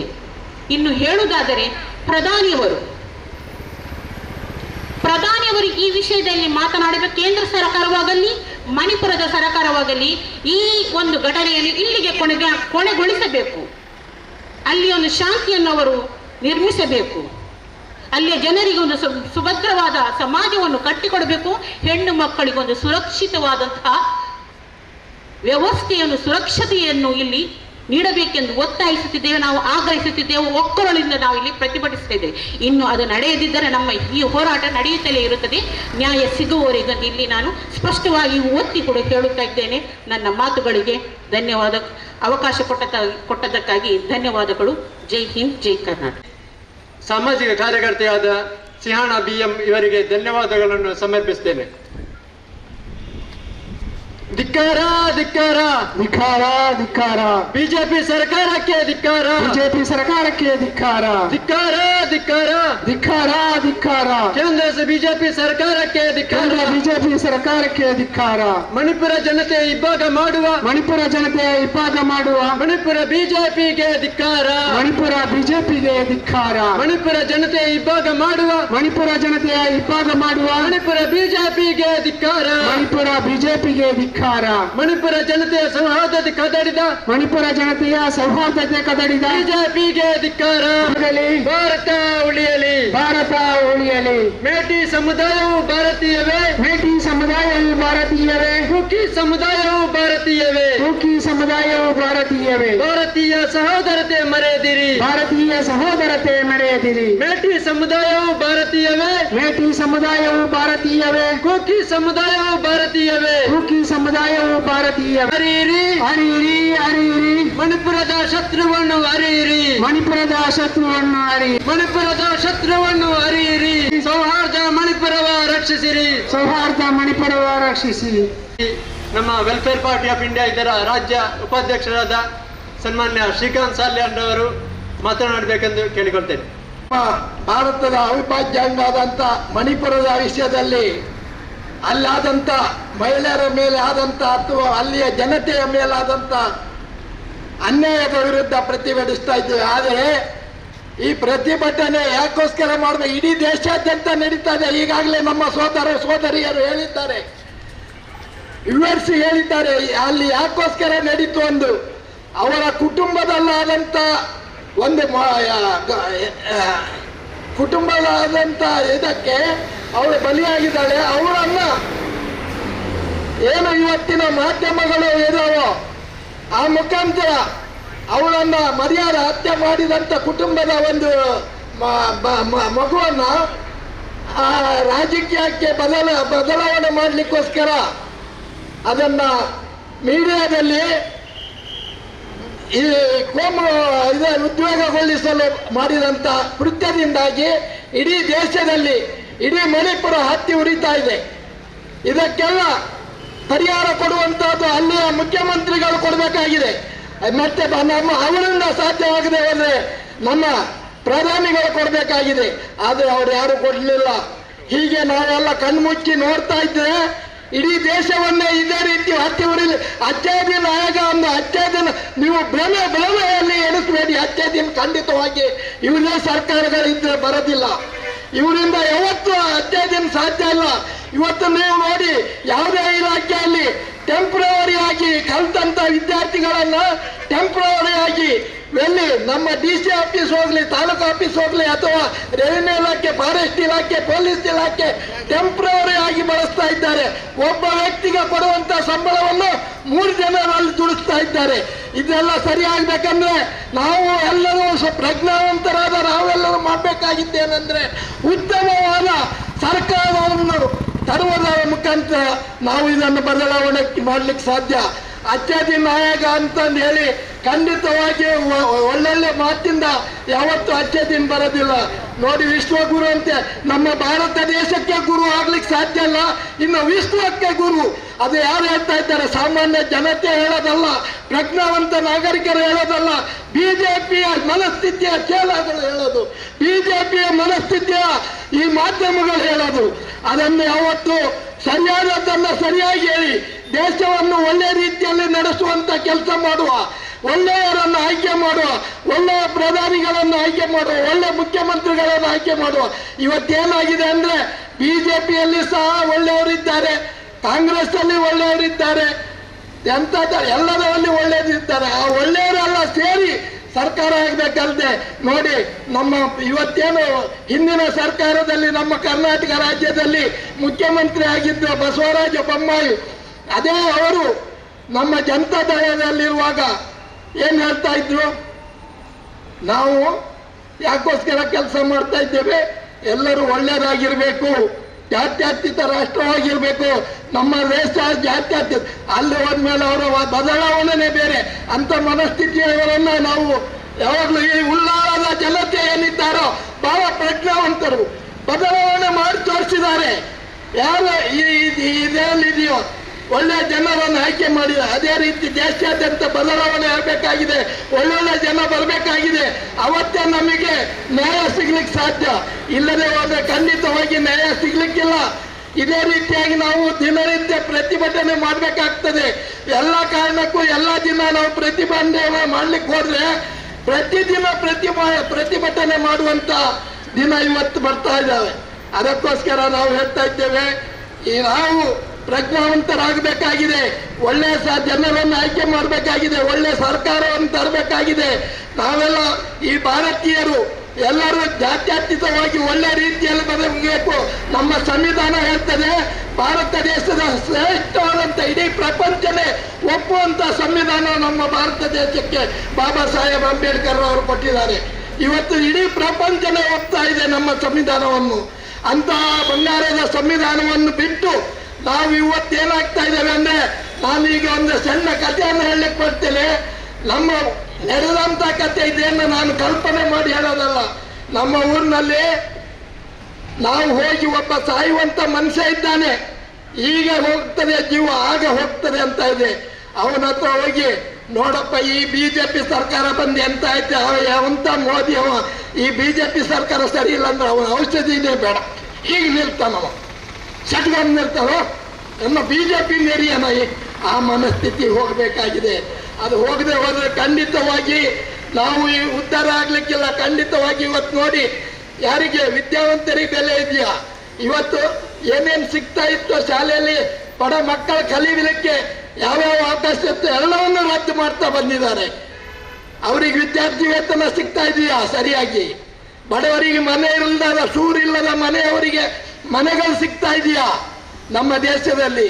ಅದು ಬಿಡುವ, ನಮ್ಮ ನಾನೊಬ್ಬ ಮೀನುಗಾರಾಗಿ ಹೇಳ್ತಾ ಇದ್ದೇನೆ, ನಮ್ಮ ಮೀನುಗಾರ ಸಮುದಾಯದಲ್ಲಿ ನೀರಲ್ಲಿ ಬಿದ್ದು ಯಾರೇ ದುಡಿಲಿಕ್ಕೆ ಹೋದವ ಸತ್ರೆ ಅವರಿಗೆ ಪರಿಹಾರ ಸಿಗ್ತಾ ಇತ್ತು ಸೆಂಟ್ರಲ್ ಗೌರ್ಮೆಂಟ್ ಇಂದ 3-4 ಲಕ್ಷ, ಇಲ್ಲಿಂದ ಕರ್ನಾಟಕ ಗೌರ್ಮೆಂಟ್ ಇಂದ 3-4 ಲಕ್ಷ. ಇವತ್ತು ನಮ್ಮ ಸತ್ತವರಿಗೆ ಸಾಧಾರಣ 8-9 ಕೇಂದ್ರದಿಂದ 1 ಪೈಸಾ ಬಿಡುಗಡೆ ಆಗಲಿಲ್ಲ. ಲಾಸ್ಟಿಗೆ ನಮ್ಮ ಮಹಿಳೆಯರನ್ನು ಕೇಳುವ ಎಲ್ಲರಿದ್ದಾರೆ, ನಿಮ್ಮ ಪೊಲೀಸ್ ಇಲಾಖೆಯಲ್ಲಿದ್ದಾರೆ, ಬೇರೆ ಸಮಾಜದ ಎಲ್ಲ ಮನೆಯಲ್ಲಿ ತನ್ನ ತಾಯಿಗಳಿದ್ದಾರೆ, ತಂಗಿಯರಿದ್ದಾರೆ, ಅಕ್ಕ ತಂಗಿಯರು. ಸಬ್ಸಿಡಿ ಸಿಗ್ತಾ ಇತ್ತು ಗ್ಯಾಸಿಗೆ, ನಾವೊಂದು ಜೀವನ ಮಾಡ್ತಾ ಇದ್ವಿ. ಏನು ಬ್ಯಾಂಕಿಗೆ ಹಾಕ್ಬಿಡ್ತೇವೆ, ನಿಮ್ಮ ಖಾತೆಗೆ ಹಾಕ್ತೇವೆ ಅಂತ 4 ದಿವಸ ನಾಟಕ ಮಾಡಿ ಎಲ್ಲರನ್ನೂ ನಿಲ್ಲಿಸ್ಬಿಟ್ರು. ರೈತರಿಗೆ ಪರಿಹಾರ 7,000 ರೂಪಾಯಿ ಕೊಡ್ತೇವೆ ಅಂತಂದ್ರು. ಅದನ್ನ ಸಹ ಎಲ್ಲೂ ಎಲೆಕ್ಷನ್ ಬರ್ತದೆ ಅಲ್ಲಿ ಮಾತ್ರ ಕೊಡೋದು ಸರಿಯಾಗಿ, ಬಾಕಿದಲ್ಲಿ ಕೊಡ್ತಾ ಇಲ್ಲ. ಇದೇ ರೀತಿ ಮಾಡ್ಕೊಂಡು ಸುಳ್ಳು ಹೇಳ್ಕೊಂಡು ಗೋಧ್ರಾದಂತ ಗಲಭೆ, ಮಣಿಪುರದಂತ ಗಲಭೆ, ಅಲ್ಲಿ ಉತ್ತರ ಭಾರತದಂತ ಗಲಭೆಗಳನ್ನು ಮಾಡಿ ಇವರು ಅಧಿಕಾರಕ್ಕೆ ಬಂದರೆ ಇವರ ಬೀಜಗಳೇ ಸರಿ ಇಲ್ಲ. ಒಂದು ಮಾವಿನ ಮರ ನೆಟ್ರೆ ಮಾವಿನ ಫಲ ಕೊಡ್ತದಲ್ಲದೆ ಆ ಬೀಜ ಬೇರೆ ಫಲ ಕೊಡ್ಲಿಕ್ಕಿಲ್ಲ. ಅದೇ ರೀತಿ ಇದೇನು ಹುಟ್ಟಿದೆಯಾ ಈ ಬಿಜೆಪಿ ಸರ್ಕಾರ, ಇದು ವಿಷ ಜಾತಿಗಳ ನಡುವೆ, ಮಾಂಸ ದೇವರುಗಳ ತಿನ್ನುವ ಆಹಾರದ ನಡುವೆ ಜಗಳವನ್ನು ಹಚ್ಚಿ ಬೆಳೆದಂತ ಸರ್ಕಾರ ಇದು. ನೋಡಿ ಇವತ್ತು ನಮ್ಮ ಮನಸ್ಥಿತಿ ಏನಾಗಿದೆ ಅಂದ್ರೆ, ನಾವು ಗಂಜಿ ಊಟ ಮಾಡ್ತೇವೆ, ಗಂಜಿ ಏನಿಲ್ಲ ನಮ್ಮ ಹತ್ರ ಮಾಡ್ಲಿಕ್ಕೆ ಏನಿಲ್ಲ, ಗಂಜಿ ತಗೊಂಡು ಊಟ ಮಾಡ್ತೇವೆ, ಗಂಜಿ ಚಟ್ನಿ. ಆ ಮನೆಯಲ್ಲಿ ಹಸ್ಕೊಂಡಿದ್ದಾನೆ ಒಬ್ಬ ಮುಸ್ಲಿಮು, ಅದನ್ನು ತೋಡಿ ನನಗೆ ಈ ಗಂಜಿ ಭಾರಿ ರುಚಿ, ಈ ಗಂಜಿಯಲ್ಲಿ ನನಗೆ ಎಷ್ಟು ಒಳ್ಳೆ ಇದೆ ಅಂತ ಅವನು ಹಸ್ಕೊಂಡಿದ್ದು ನೋಡಿದಾಗ ನನಗೆ ಹಾಗಾಗ್ತದೆ. ಅಂತ ಮನಸ್ಥಿತಿ ಇವತ್ತು ಹುಟ್ಟಾಗ್ತಾ ಇದ್ದಾರೆ. ಅದನ್ನು ಬಿಟ್ಟು ಬಿಡಿ ಸೋದರರೇ, ಅದನ್ನು ಬಿಟ್ಟು ಬಿಡಿ. ನೀವೆಲ್ಲರೂ ಇವತ್ತು ಒಳ್ಳೆ ರೀತಿಯಲ್ಲಿ ಒಳ್ಳೆಯವರನ್ನು ಯೋಚನೆ ಮಾಡಿ ಮತ ಹಾಕಿ ಓಟ್ ಕೊಟ್ಟು ಗೆಲ್ಲಿಸಿ ಅವರನ್ನು ಇದು ಮಾಡಿ. ಇದನ್ನೆಲ್ಲ ಅವರೆಲ್ಲ ಬದಲಾವಣೆ ಮಾಡೋದಿಲ್ಲ. ಯಾವತ್ತು ನೀವು ಪಕ್ಷದ ಮೇಲೆ ವಿಶ್ವಾಸ ಇಡಲೇಬೇಡಿ. ಅವರಿಂದ ಖಂಡಿತವಾಗಿ ನನ್ನ ಸೋದರರೇ, ಖಂಡಿತವಾಗಿ ಅವರಿಂದ ಬದಲಾವಣೆ ಮಾಡಲಿಕ್ಕೆ ಸಾಧ್ಯ ಇಲ್ಲ. ಬದಲಾವಣೆ ಮಾಡಬೇಕಂದ್ರೆ ನೀವು ನಾವು ಎಲ್ಲ ಒಟ್ಟಾಗಬೇಕು. ಒಳ್ಳೆಯ ಮನಸ್ಥಿತಿ ಇದ್ದವರು ಒಟ್ಟಾಗಬೇಕು. ಇಲ್ಲದೆ ಹೋದ್ರೆ ಖಂಡಿತವಾಗಿ ಸಾಧ್ಯ ಇಲ್ಲ. ಒಳ್ಳೆ ಮನಸ್ಸಿದ್ದವರೆಲ್ಲ ಒಟ್ಟಾಗಿ ಬದಲಾವಣೆ ಮಾಡಿ ದೇಶವನ್ನು, ನಾವೇನು ಹೇಳ್ತಾ ಇದ್ದೇವೋ, ದೇಶವನ್ನು ಯಾವ ಬದಲಾವಣೆ ಕಡೆ ತಗೊಂಡು ಹೋಗ್ಬೇಕಂತದ್ದು ಜಾತ್ಯತೀತ ದೇಶವನ್ನಾಗಿ ಇಡೀ ಪ್ರಪಂಚದಲ್ಲಿಯೇ ನಂಬರ್ 1 ದೇಶವನ್ನು ಮಾಡ್ಲಿಕ್ಕೆ ಸಾಧ್ಯ ಇದೆ. ಇವರು ಹೇಳ್ತಾರೆ ಅಂದ್ರೆ, ಈಗಿನ ಪ್ರಧಾನಿಗಳು ಹೇಳ್ತಾರೆ ಎಂದು ನನಗೆ ಇನ್ನೊಂದು 50 ವರ್ಷ ಕೊಡಿ, ಇನ್ನೊಂದು ಚಾನ್ಸ್ ಕೊಡಿ, ನಾನು ವಿಶ್ವದಲ್ಲೇ ನಂಬರು. ಇದೆಲ್ಲ ಸುಳ್ಳು. ಇದು ಖಂಡಿತವಾಗಿ ಅವರು ಹೇಳಿದ ಒಂದೇ ಒಂದು ಮಾತನ್ನು ಸತ್ಯ ಮಾಡಿದ್ರೆ ಈ 9-10 ವರ್ಷಗಳಲ್ಲಿ ನೋಡಿ, ಒಂದು ಮಾತು ಯಾವ್ದಾದ್ರು ಸತ್ಯ ಇದೆ ಅಂದ್ರೆ ನೀವು ಅವರಿಗೆ ಮತ ಕೊಟ್ಟು ಗೆಲ್ಸಿ. ಒಂದೇ ಒಂದು ಮಾತು ಸತ್ಯ, ಬೇಟಿ ಬಚಾವೋ ಬೇಟಿ ಪಡೋ ಅವೆಲ್ಲ ನಾಟಕ, ಎಲ್ಲವೂ ನಾಟಕ. 15 ಲಕ್ಷ ಬರ್ತದೆ, ಅದು ನಾಟಕ. ಯಾವ್ದು ಸತ್ಯ ಇದೆ ಹೇಳಿ. ಅದಕ್ಕೋಸ್ಕರ ಹೇಳ್ತಾ ಇದ್ದೇವೆ, ಅವರ ಮಾತುಗಳನ್ನು, ಹುಸಿ ಮಾತುಗಳನ್ನು ನಂಬಿ ನೀವು ಹಿಂದೂ ಮುಸ್ಲಿಮು ಆಜಾದ್ ಹಲಾಬ್ ಇದು ಯಾವುದು ಬುರ್ಕ ಅದು ಇದು ಹೇಳಿ ನೀವು ಅದನ್ನು ನಿಮ್ಮ ಇದೇನಿದೆ ಪ್ರಜ್ಞಾವಂತರೇ, ನಿಮ್ಮ ಮನಸ್ಥಿತಿಯನ್ನು ಹಾಳು ಮಾಡ್ಕೋಬೇಡಿ. ಒಳ್ಳೆ ರೀತಿಯಲ್ಲಿ ಒಳ್ಳೆ ವ್ಯಕ್ತಿಗಳನ್ನ, ಉತ್ತಮವಾದ ವ್ಯಕ್ತಿಗಳನ್ನ ಆಯ್ಕೆ ಮಾಡಿ ನಮ್ಮ ಭಾರತ ದೇಶವನ್ನು ಇಡೀ ಪ್ರಪಂಚದಲ್ಲೇ ನಂಬರ್ 1 ಮಾಡುವುದು. ನಮ್ಮಲ್ಲಿರುವ ಸಂಪತ್ತು ಏನಿದೆ ಗೊತ್ತಾ, ಇಡೀ ಪ್ರಪಂಚದಲ್ಲಿ ಇವತ್ತು ಅಮೆರಿಕ ನಂಬರ್ 1 ಹೇಳ್ತೇವೆ. ಅಮೆರಿಕ ನಂಬರ್ 1, ಅಲ್ಲಿ ಬರುವಂತ ಪ್ರವಾಹಗಳು, ಅಲ್ಲಿ ನೋಡಿ ಈ ಮಣಿಪುರ ಘಟನೆಯಲ್ಲಿ ಏನಾಗಿದೆ ಇದನ್ನು ನೋಡಿ ನಾವು ಬದಲಾವಣೆ ಮಾಡಿಕೊಂಡು ಒಳ್ಳೆ ಸರ್ಕಾರವನ್ನು ತಂದು ದೇಶ ಸುಭಿಕ್ಷೆಯಿಂದ ಇರ್ಲಿಕ್ಕೆ ಅವಕಾಶ ಮಾಡಿಕೊಡುವ ಹೇಳ್ತಾ ನನ್ನ ಟೈಮ್ ಆಯ್ತು. ಸಮೃದ್ಧ, ಸೌಹಾರ್ದ, ವಿವಿಧತೆಯಲ್ಲಿ ಏಕತೆಯ ಭಾರತೀಯ ಚಿಂತನೆಯನ್ನು ನಮಗೆ ಮನದಟ್ಟು ಮಾಡಿದಂತಹ, ಅದೇ ರೀತಿ ಪ್ರಜಾಪ್ರಭುತ್ವ ವ್ಯವಸ್ಥೆಯಲ್ಲಿ ಸಂವಿಧಾನ ನಮಗೆ ಯಾವ ರೀತಿಯ ಬದುಕುವ ಹಕ್ಕನ್ನು ನೀಡಿದೆ ಎಂದು ನೆನಪಿಸಿಕೊಟ್ಟಂತಹ ನಮ್ಮ ರಾಜ್ಯ ಉಪಾಧ್ಯಕ್ಷರಾದ ಸನ್ಮಾನ್ಯ ಶ್ರೀಕಾಂತ್ ಸಾಲ್ಯಾನ್ ಅವರಿಗೆ ಧನ್ಯವಾದಗಳು. ಬಿಜೆಪಿ ತೊಲಗಲಿ, ಬಿಜೆಪಿ ತೊಲಗಲಿ, ಮಣಿಪುರ ಉಳಿಯಲಿ, ಮಣಿಪುರ ಉಳಿಯಲಿ. ಬಿಜೆಪಿ ತೊಲಗಲಿ, ಬಿಜೆಪಿ ತೊಲಗಲಿ, ಭಾರತ ಉಳಿಯಲಿ, ಭಾರತ ಉಳಿಯಲಿ. ಬೇಟಿ ಬಚಾओ ಬೇಟಿ ಬಚಾओ, ಬೇಟಿ ಬಚಾओ ಬೇಟಿ ಬಚಾओ, मणिपुर की बेटी बचाओ, मणिपुर की बेटी बचाओ, नारी बचाओ नारी बचाओ, नारी बचाओ नारी बचाओ, मणिपुर की नारी बचाओ. मणिपुर की नारी बचाओ. ಇದೀಗ ನಮ್ಮನ್ನು ಉದ್ದೇಶಿಸಿ ನಮ್ಮ ಉಳ್ಳಾಲ ವಿಧಾನಸಭಾ ಕ್ಷೇತ್ರದ ವೆಲ್ಫೇರ್ ಪಾರ್ಟಿ ಆಫ್ ಇಂಡಿಯಾ ಇದರ ಅಧ್ಯಕ್ಷರಾದ ಅಬ್ದುಲ್ ಸಲಾಂ CH ಅವರು ಮಾತನಾಡಬೇಕು ಅಂತ ಕೇಳಿಕೊಳ್ತಾ ಇದ್ದೇನೆ. ಮೇಲಿರುವಂಥ ಗೌರವಾನ್ವಿತ ಮುಖಂಡರೇ, ವೇದಿಕೆಯ ಮುಂಭಾಗದಲ್ಲಿರುವಂತಹ ನಾಗರಿಕರೇ, ಸರ್ವೇ ಜನ ಸುಖಿನೋ ಭವಂತು ಹೇಳಲಿಕ್ಕೆ ಬಹಳ ಸುಲಭ ಇದೆ, ಆಚರಣೆಗೆ ತರಲಿಕ್ಕೆ ಬಹಳ ಕಷ್ಟ ಇದೆ. ಇನ್ನೊಂದು ಕಡೆ ಇನ್ನೊಂದು ಧರ್ಮ ಇರ್ತದೆ, ಒಂದು ಮುಖಕ್ಕೆ ಹೊಡೆದರೆ ಇನ್ನೊಂದು ಕೆನ್ನೆಯನ್ನು ತೋರಿಸಿ, ನೆರೆಯಾತನು ಹಸಿದಿರುವಾಗ ಹೊಟ್ಟೆ ತುಂಬ ತಿಂದು ಮಲಗುವವನು ನನ್ನವನಲ್ಲ. ಧಾರ್ಮಿಕ ಸಂದೇಶದ ಆಧಾರದ ಮೇಲೆ ನಾನು ಮಾತಾಡಲಿಕ್ಕೆ ಇಷ್ಟಪಡ್ತಾ ಇದ್ದೇನೆ. ಮೊಟ್ಟ ಮೊದಲಿಗೆ ಮಣಿಪುರದ ಮುಖ್ಯಮಂತ್ರಿಗೆ ಧಿಕ್ಕಾರವಾಗಲಿ. ಅಲ್ಲಿನ ಪ್ರಜಾಪ್ರಭುತ್ವದಲ್ಲಿ ಜನರ ಮತವನ್ನು ಪಡೆದುಕೊಂಡು ಅವರು ತನ್ನ ಕುರ್ಚಿಯನ್ನು ಯಾವ ರೀತಿ ಉಳಿಸಿಕೊಂಡಿದ್ದಾರೆ, ಅದಕ್ಕೆ ವಿರುದ್ಧವಾಗಿ ಜನರ ವಿರುದ್ಧ ತನ್ನ ಅಧಿಕಾರವನ್ನು ಚಲಾಯಿಸುವುದು ಈಗ ನಾವು ಸಮಾಜದ ಎಲ್ಲ ಸೋಷಿಯಲ್ ಮೀಡಿಯಾಗಳಲ್ಲಿ, ಜಾಲತಾಣಗಳಲ್ಲಿ ನಾವು ನೋಡ್ತಾ ಇದ್ದೇವೆ. ಯಾವ ಕಾರಣಕ್ಕಾಗಿ ಒಂದು ಹೆಣ್ಣು ಮಕ್ಕಳ ಮೇಲೆ ಮತ್ತು ಒಂದು ಕಮ್ಯುನಿಟಿ ಮೇಲೆ ಈ ರೀತಿಯ ಒಂದು ಶೋಷಣೆ ನಡೆಯುತ್ತಾ ಇದೆ, ಯಾವ ಒಂದು ಕಾರಣ ಇಲ್ಲದೆ ತನ್ನ ಅಧಿಕಾರವನ್ನು ಉಳಿಸಲಿಕ್ಕೋಸ್ಕರ ತನ್ನ ಬಂಡವಾಳಶಾಹಿಗಳನ್ನು ಅವರನ್ನು ಉಳಿಸಲಿಕ್ಕೋಸ್ಕರ ತಮ್ಮ ಅಧಿಕಾರವನ್ನು ಮಾರಾಟಕ್ಕೆ ಇಟ್ಟು ತನ್ನ ಕುರ್ಚಿಯ ಸ್ಥಾನವನ್ನು ಅದು ಬಹಳ ಕಟ್ಟಿಗೆಲಿಸುವಂತ ಈ ಸಮಾಜದಲ್ಲಿ ಈಗ ಕಾಣ್ತಾ ಇದೆ.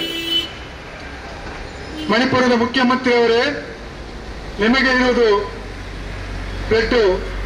ಹಿಂದೂ ಧರ್ಮದಲ್ಲಿರುವಂತ ಒಬ್ಬ ಹೆಣ್ಣಿಗಾಗಲಿ ಅಥವಾ ಗಂಡಿಗಾಗಲಿ ಇರುವುದು ಕೂಡ ಒಂದೇ ರಕ್ತ.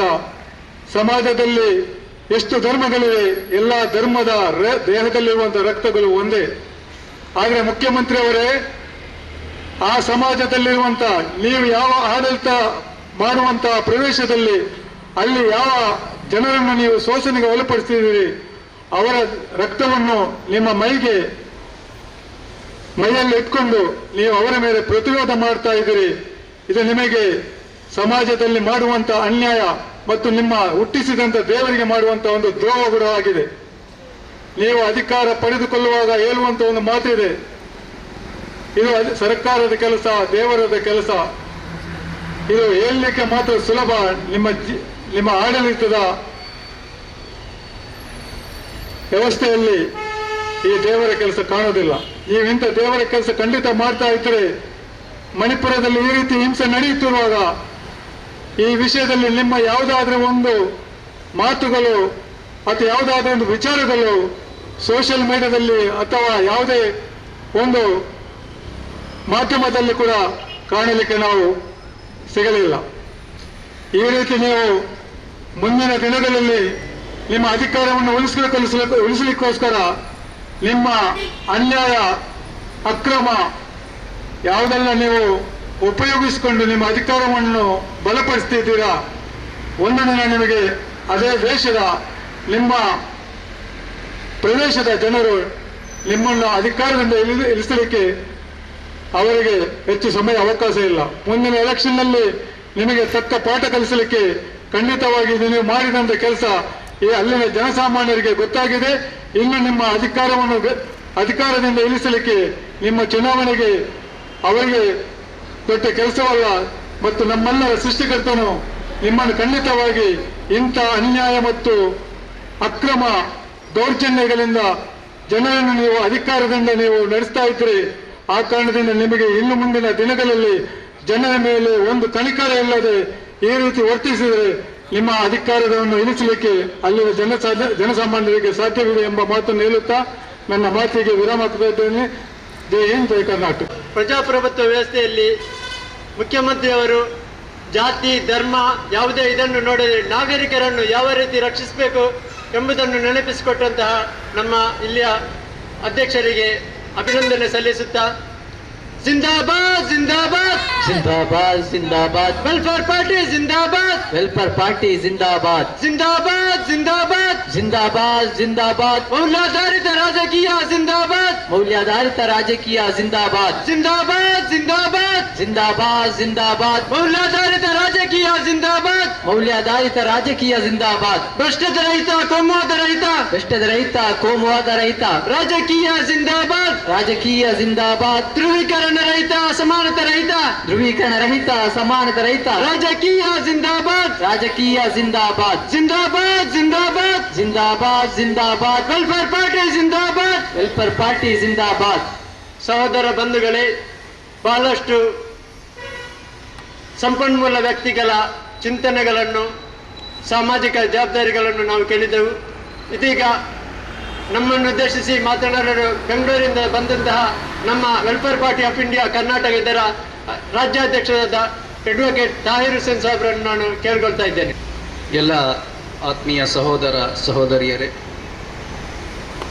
ಇದೀಗ ನಮ್ಮ ಭಾಳಷ್ಟು ಜನ ಈ ಘಟನೆ ಬಗ್ಗೆ ಮತ್ತು ಇವತ್ತಿನ ಈ ಪರಿಸ್ಥಿತಿಯ ಬಗ್ಗೆ, ಮಣಿಪುರದ ಬಗ್ಗೆ ಬೆಳಕು ಚೆಲ್ಲಿದ್ದಾರೆ. ಇವತ್ತು ಈಶಾನ್ಯ ರಾಜ್ಯವಾದ ಮಣಿಪುರ್ 2 ತಿಂಗಳು 3 ವಾರ 6 ದಿನ ಇವತ್ತಕ್ಕೆ ಇವತ್ತು ಕೂಡ ಇವತ್ತಿನ ಪತ್ರಿಕೆಗಳು ನೀವು ನೋಡಿದರೆ ಇವತ್ತು ಕೂಡ ಮಣಿಪುರ ಉರಿಯುತ್ತಿದೆ. ಮನೆಗಳಿಗೆ ಬೆಂಕಿ ಹಾಕ್ತಾ ಇದ್ದಾರೆ. ಅಲ್ಲಿನ ಜನರಿಗೆ ಅಲ್ಲಿಂದ ಓಡಿಸುವಂತಹ ಕೆಲಸ ಇವತ್ತು ಕೂಡ ನಡೀತಾ ಇದೆ. ಅಂತಾರಾಷ್ಟ್ರೀಯ ಮಟ್ಟದಲ್ಲಿ ಈ ಒಂದು ಘಟನೆ ಇವತ್ತು ಸುದ್ದಿ ಮಾಡಿ ನಮ್ಮ ದೇಶದ ಕಾನೂನು ವ್ಯವಸ್ಥೆ ಒಂದು ರಾಜ್ಯದಲ್ಲಿ ಯಾವ ಮಟ್ಟಕ್ಕೆ ಬಂದಿದೆ ಅಂತ ಇಡೀ ವಿಶ್ವಕ್ಕೆ ಗೊತ್ತಾಗ್ತಿದ್ರು ಕೂಡ ಆ ಘಟನೆಗಳು ಇಂದು ಕೂಡ ನಿಲ್ಲಿಲ್ಲ. ಮಾಧ್ಯಮಗಳ ವರದಿ ಮತ್ತು ಸರ್ಕಾರದ ವರದಿಯ ಪ್ರಕಾರ ಸುಮಾರು 200 ಜನ ಇನ್ನೂ ತನಕ ಪ್ರಾಣ ಕಳ್ಕೊಂಡಿದ್ದಾರೆ. ಇದು ಸರ್ಕಾರದ ವರದಿ. ಇಂಟರ್ನೆಟ್ ಮತ್ತು ಬೇರೆ ಮೂಲಗಳೇನಿದ್ದಾವೆ ಅದು ಬಂದಿದ್ದಾವೆ. ಆದರೂ ಕೂಡ ಸಿಕ್ಕಿರುವಂತಹ ಮಾಹಿತಿಯ ಪ್ರಕಾರ 200 ಜನ ಜೀವ ಕಳ್ಕೊಂಡಿದ್ದಾರೆ, ಸಾವಿರಾರು ಜನ ಗಾಯಗೊಂಡಿದ್ದಾರೆ, 54,000 ಜನ ತಮ್ಮ ಮನೆಗಳನ್ನು ಬಿಟ್ಟು ಈಗ ಕಾಡುಗಳಲ್ಲಿ ರಸ್ತೆಗಳಲ್ಲಿ ಬದುಕ್ತಾ ಇದೆ. ಇಂತಹ ಒಂದು ವ್ಯವಸ್ಥೆ ನಮ್ಮದೇ ದೇಶದಲ್ಲಿ ಆಗ್ತಾ ಇದ್ರು. ನಮ್ಮ ದೇಶದ ಪ್ರಧಾನಮಂತ್ರಿಗಳು ಇಡೀ ವಿಶ್ವದಲ್ಲಿ ಸುದ್ದಿಯಾದ ನಂತರ ಒಂದು 30 ಸೆಕೆಂಡ್ ಮಾತಾಡಿ ಸ್ವತಃ ಪ್ರಧಾನಮಂತ್ರಿಗಳೇ ಹೇಳ್ತಾರೆ, ಇದು ನಾವೆಲ್ಲರೂ ತಲೆ ತಗ್ಗಿಸುವಂತಹ ಒಂದು ಘಟನೆ, ನಮ್ಮ ದೇಶಕ್ಕೆ ಒಂದು ಅಪಮಾನ ಮಾಡುವಂತಹ ಒಂದು ಘಟನೆ, ನಾವೆಲ್ಲರೂ ಇದನ್ನು ಖಂಡಿಸಬೇಕು ಅಂತ ಪ್ರಧಾನಮಂತ್ರಿಗಳು ಹೇಳ್ತಾರೆ. ಬಹಳ ಒಳ್ಳೆಯ ವಿಷಯ. ಆದರೆ ಮಾನ್ಯ ಪ್ರಧಾನಮಂತ್ರಿಗಳೇ, 2.5 ತಿಂಗಳಾಯಿತು ಈ ಘಟನೆಗಳು ನಡೀತಾ ಇದ್ದಾವೆ. ನೀವು ತಲೆ ತಗ್ಗಿಸುವಂತಹ ಘಟನೆ ಅಂತ ನೀವೇ ಹೇಳ್ತಾ ಇದ್ದೀರಾ, ದೇಶಕ್ಕೆ ಅಪಮಾನ ಆಗ್ತಾ ಇದೆ ಅಂತ ಘಟನೆಗಳು ಅಂತ ನೀವೇ ಹೇಳ್ತಾ ಇದ್ದೀರಾ. ನಿಮ್ಮದೇ ಕೈಲಿರುವಂತಹ ನಿಮ್ಮದೇ ಪಕ್ಷದ ಸರ್ಕಾರ ಅಲ್ಲಿದೆ. ಆ ಮುಖ್ಯಮಂತ್ರಿಗೆ ಅಲ್ಲಿಂದ ಕಿತ್ತು ಒಗೆಯುವಂತಹ ಒಂದು ಮನಸ್ಥಿತಿ ನೀವು ಮಾಡಿಲ್ಲ. ಯಾಕೆ? ಇನ್ನು ಏನು ಘಟನೆ ನಡೆಯಬೇಕು, ಇನ್ನು ಯಾವ ಪರಿಸ್ಥಿತಿ ನಿರ್ಮಾಣ ಆಗಬೇಕು ಅಲ್ಲಿನ ಮುಖ್ಯಮಂತ್ರಿಗಳು ಹೋಗ್ಲಿಕ್ಕೆ? ಆ ಮುಖ್ಯಮಂತ್ರಿಗಳು ಎಷ್ಟು ದರ್ಪ ತೋರ್ತಾ ಇದ್ದಾರಂದ್ರೆ, ಇಡೀ ವಿಶ್ವದಲ್ಲಿ ಚೀಮಾರಿ ಆದರೂ ಕೂಡ ಇದು ನನ್ನ ರಾಜ್ಯದ ಆಂತರಿಕ ವಿಷಯ, ಇದರಲ್ಲಿ ಯಾರು ಕೂಡ ಹಸ್ತಕ್ಷೇಪ ಮಾಡಬಾರ್ದು ಅಂತ ಹೇಳ್ತಾರೆ. ಬೀರೇನ್ ಸಿಂಗ್ ಅವರೇ ಮಹಿಳೆಯರಿಗೆ ಬೆತ್ತಲೆ ಮೆರವಣಿಗೆ ಮಾಡ್ತಾ ಇದ್ದಾರೆ, ಮಹಿಳೆಯರಿಗೆ ಅಲ್ಲಿ ಸುಡಲಾಗ್ತಾ ಇದೆ, ಸಾವಿರಾರು ಜನ ಮನೆ ಬಿಟ್ಟು ಹೋಗಿದ್ದಾರೆ, ಮಾನವ ಹಕ್ಕುಗಳ ಉಲ್ಲಂಘನೆ ಆಗ್ತಾ ಇದೆ. ಇದು ನಿಮ್ಮ ಆಂತರಿಕ ವಿಷಯವೇ? ಸರಿ, ಇದು ನಿಮಗೆ ಆಂತರಿಕ ವಿಷಯ ಅಂತ ಅನಿಸ್ತಾ ಇದ್ರೆ ಯಾಕೆ ಇಷ್ಟು ದಿನ ಸುಮ್ಮನೆ ಇದ್ರಿ? ಯಾಕೆ ನಿಮಗೆ ಅದು ನಿಲ್ಲಿಸಲಿಕ್ಕೆ ಸಾಧ್ಯವಾಗ್ತಾ ಇಲ್ಲ? ಯಾಕೆ ಅಲ್ಲಿನ ಜನರಿಗೆ ನೀವು ರಕ್ಷಣೆ ಕೊಡ್ಲಿಕ್ಕೆ ಸಾಧ್ಯ ಆಗ್ತಾ ಇಲ್ಲ. ಇಲ್ಲಿ ನಾವು ನೋಡ್ಬೇಕು, ಮಣಿಪುರದಲ್ಲಿ ಒಂದು ಇತಿಹಾಸವೇ ಇದೆ. ಅಲ್ಲಿ ಮಹಿಳೆಯರ ಮೇಲೆ ದೌರ್ಜನ್ಯ, ಅದರ ಒಂದು ದೊಡ್ಡ ಇತಿಹಾಸವೇ ಇದೆ. ನಮ್ಮೆಲ್ಲರಿಗೂ ನೆನಪಿರಬಹುದು, ಸುಮಾರು ಒಂದು 2012ರಲ್ಲಿ ಅಲ್ಲಿನ ಮಹಿಳೆಯರ ಒಂದು ದೊಡ್ಡ ತಂಡ ಬೆತ್ತಲೆಯಾಗಿ ಇಡೀ ವಿಶ್ವಕ್ಕೆ ಒಂದು ಸಂದೇಶ ಕೊಟ್ಟಿದ್ರು, ನಮ್ಮ ಮೇಲೆ ದೌರ್ಜನ್ಯ ನಡೀತಾ ಇದೆ ಅಂತ. ಅಷ್ಟರ ಮಟ್ಟಿಗೆ ದೌರ್ಜನ್ಯ ಆದ್ರೂ ಕೂಡ ಅಲ್ಲಿನ ಸರ್ಕಾರ ಯಾವುದೇ ಕ್ರಮ ತಗೊಂಡಿದ್ದಿಲ್ಲ. ನಾವು ಧಿಕ್ಕಾರಗಳು ಕೂಗ್ತಾ ಇದ್ದೀವಿ ಸರ್ಕಾರದ ವಿರುದ್ಧ. ನಾನು ಹೇಳ್ತೇನೆ, ಇಂತಹ ಘಟನೆಗಳು ನಡೆದಾಗ, ಮಹಿಳೆಯರ ಮೇಲೆ ಇಷ್ಟು ದೊಡ್ಡ ಅತ್ಯಾಚಾರ ನಡೆದಾಗ ಮೌನವಾಗಿದ್ದ ಆ ಮನಸ್ಥಿತಿಗೆ ಒಂದು ಧಿಕ್ಕಾರ ಹೇಳ್ಬೇಕು ನಾವು. ಅದು ಯಾರೇ ಆಗಿರಲಿ, ಅದು ಕೇವಲ ಒಂದು ಬಿಜೆಪಿ ಸರ್ಕಾರ, ಒಂದು ಕೇಂದ್ರ ಸರ್ಕಾರ, ಒಂದು ರಾಜ್ಯ ಸರ್ಕಾರ ಅಲ್ಲ. ಇಂತಹ ಘಟನೆಗಳ ಬಗ್ಗೆ, ಇಂತಹ ಘಟನೆಗಳು ನಡೆದ್ರೂ ಕೂಡ ಮೌನವಾಗಿದ್ದೀವಲ್ಲ, ಆ ಮೌನಕ್ಕೂ ಕೂಡ ನಾವು ಧಿಕ್ಕಾರ ಹೇಳ್ಬೇಕು. ಇವತ್ತು ನಾವು ಧಿಕ್ಕಾರ ಹೇಳ್ಬೇಕಾಗಿರುವಂಥದ್ದು ಆ ಮನಸ್ಥಿತಿಗೆ, ಇವತ್ತು ಆ ವ್ಯವಸ್ಥೆಗೆ ಇವತ್ತು ನಾವು ಧಿಕ್ಕಾರ ಹೇಳಬೇಕಾಗಿದೆ.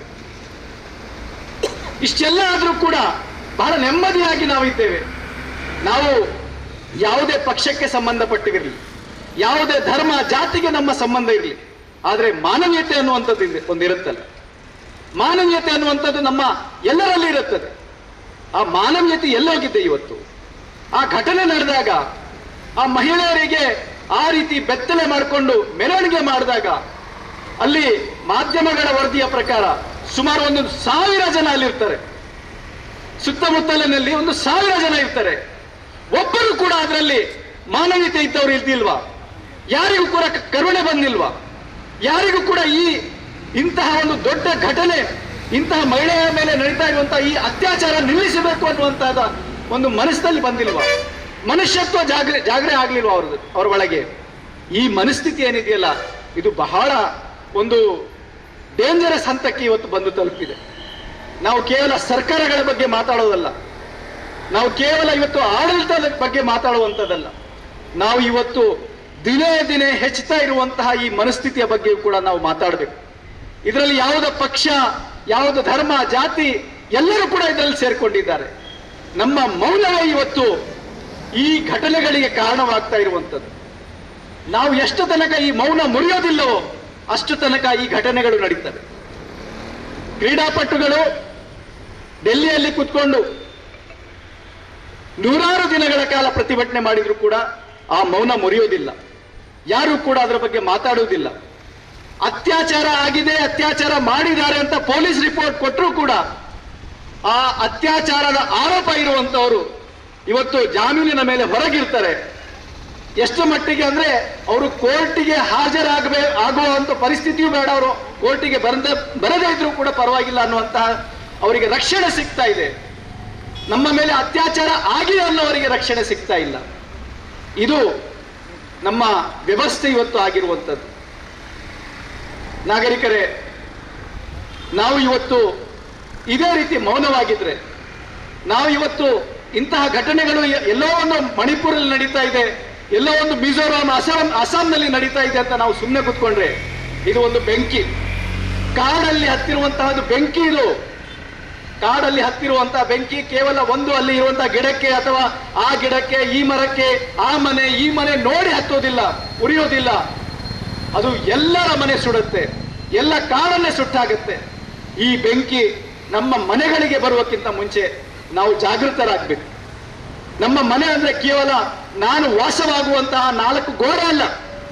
ನಮ್ಮ ಮನೆ ಅಂದ್ರೆ ನನ್ನ ಈ ದೇಶ, ನನ್ನ ಸುಂದರವಾದ ದೇಶ. ಈ ದೇಶ ಸುಡ್ತಾ ಇದೆ. ಈ ದೇಶದಲ್ಲಿ ಈ ಒಂದು ಪರಸ್ಪರ ದ್ವೇಷದ ಒಂದು ವಾತಾವರಣ ಹರಡ್ತಾ ಇದೆ. ಆ ದ್ವೇಷದ ವಾತಾವರಣದಿಂದ ಇವತ್ತು ನಮ್ಮ ಸಮಾಜ ಕೆಟ್ಟು ಹೋಗ್ತಾ ಇದೆ ಅಂದ್ರೆ ನಾವು ಸುಮ್ಮನೆ ಕೂತ್ಕೊಳ್ತೇವೆ, ನಾವು ಮಾತಾಡೋದಿಲ್ಲ ಅಂದ್ರೆ ನಮ್ಮ ದೇಶ ಈ ರೀತಿ ನಮ್ಮ ಮುಂದೆ ಸುಟ್ಟು ಹೋಗ್ತಾ ಇರುವಂಥದ್ದು ನೋಡಿ ಮೌನವಾಗಿದ್ರೆ ಮುಂದಿನ ದಿನಗಳಲ್ಲಿ ನಮ್ಮ ಬರುವಂತಹ ಪೀಳಿಗೆಯ, ನಮ್ಮ ಬರುವಂತಹ ಆ ಜನಾಂಗ, ಆ ಜನರೇಷನ್ ಏನಿದೆ, ಅವರ ಪರಿಸ್ಥಿತಿ ಏನಾಗಬಹುದು ನೀವು ಅರ್ಥ ಮಾಡಿಕೊಳ್ಳಿ. ಒಂದು ಕಾಲದಲ್ಲಿ ಇದೇ ರೀತಿ ಗುಜರಾತಿನಲ್ಲಿ ಕೂಡ ದಂಗೆ ಆಗಿತ್ತು. ಅಲ್ಲಿಯೂ ಕೂಡ ಒಂದು ಕಡೆ ಬೆಂಕಿ ಹೊತ್ತಿ ಉರಿಯುವಾಗ ಅತಿ ಹೆಚ್ಚು ದೌರ್ಜನ್ಯ ನಡೆದಿತ್ತು ಮಹಿಳೆಯರ ಮೇಲೆ. ಎಂತೆಂಥ ಕ್ರೂರ ಘಟನೆಗಳು ಅಲ್ಲಿ ನಡೆದಿದೆ, ಅದಕ್ಕೆ ಇತಿಹಾಸ ಸಾಕ್ಷಿ ಇದೆ. ಆ ಸಂದರ್ಭದಲ್ಲಿ ಅಂದಿನ ಪ್ರಧಾನಮಂತ್ರಿಗಳು ವಾಜಪೇಯಿ ಅವರು, ನರೇಂದ್ರ ಮೋದಿ ಅವರು ಚೀಫ್ ಮಿನಿಸ್ಟರ್ ಆಗಿದ್ದಾಗ ಅವ್ರಿಗೆ ಹೇಳಿದ್ರು ರಾಜಧರ್ಮವನ್ನು ಪಾಲಿಸಿ ಅಂತ.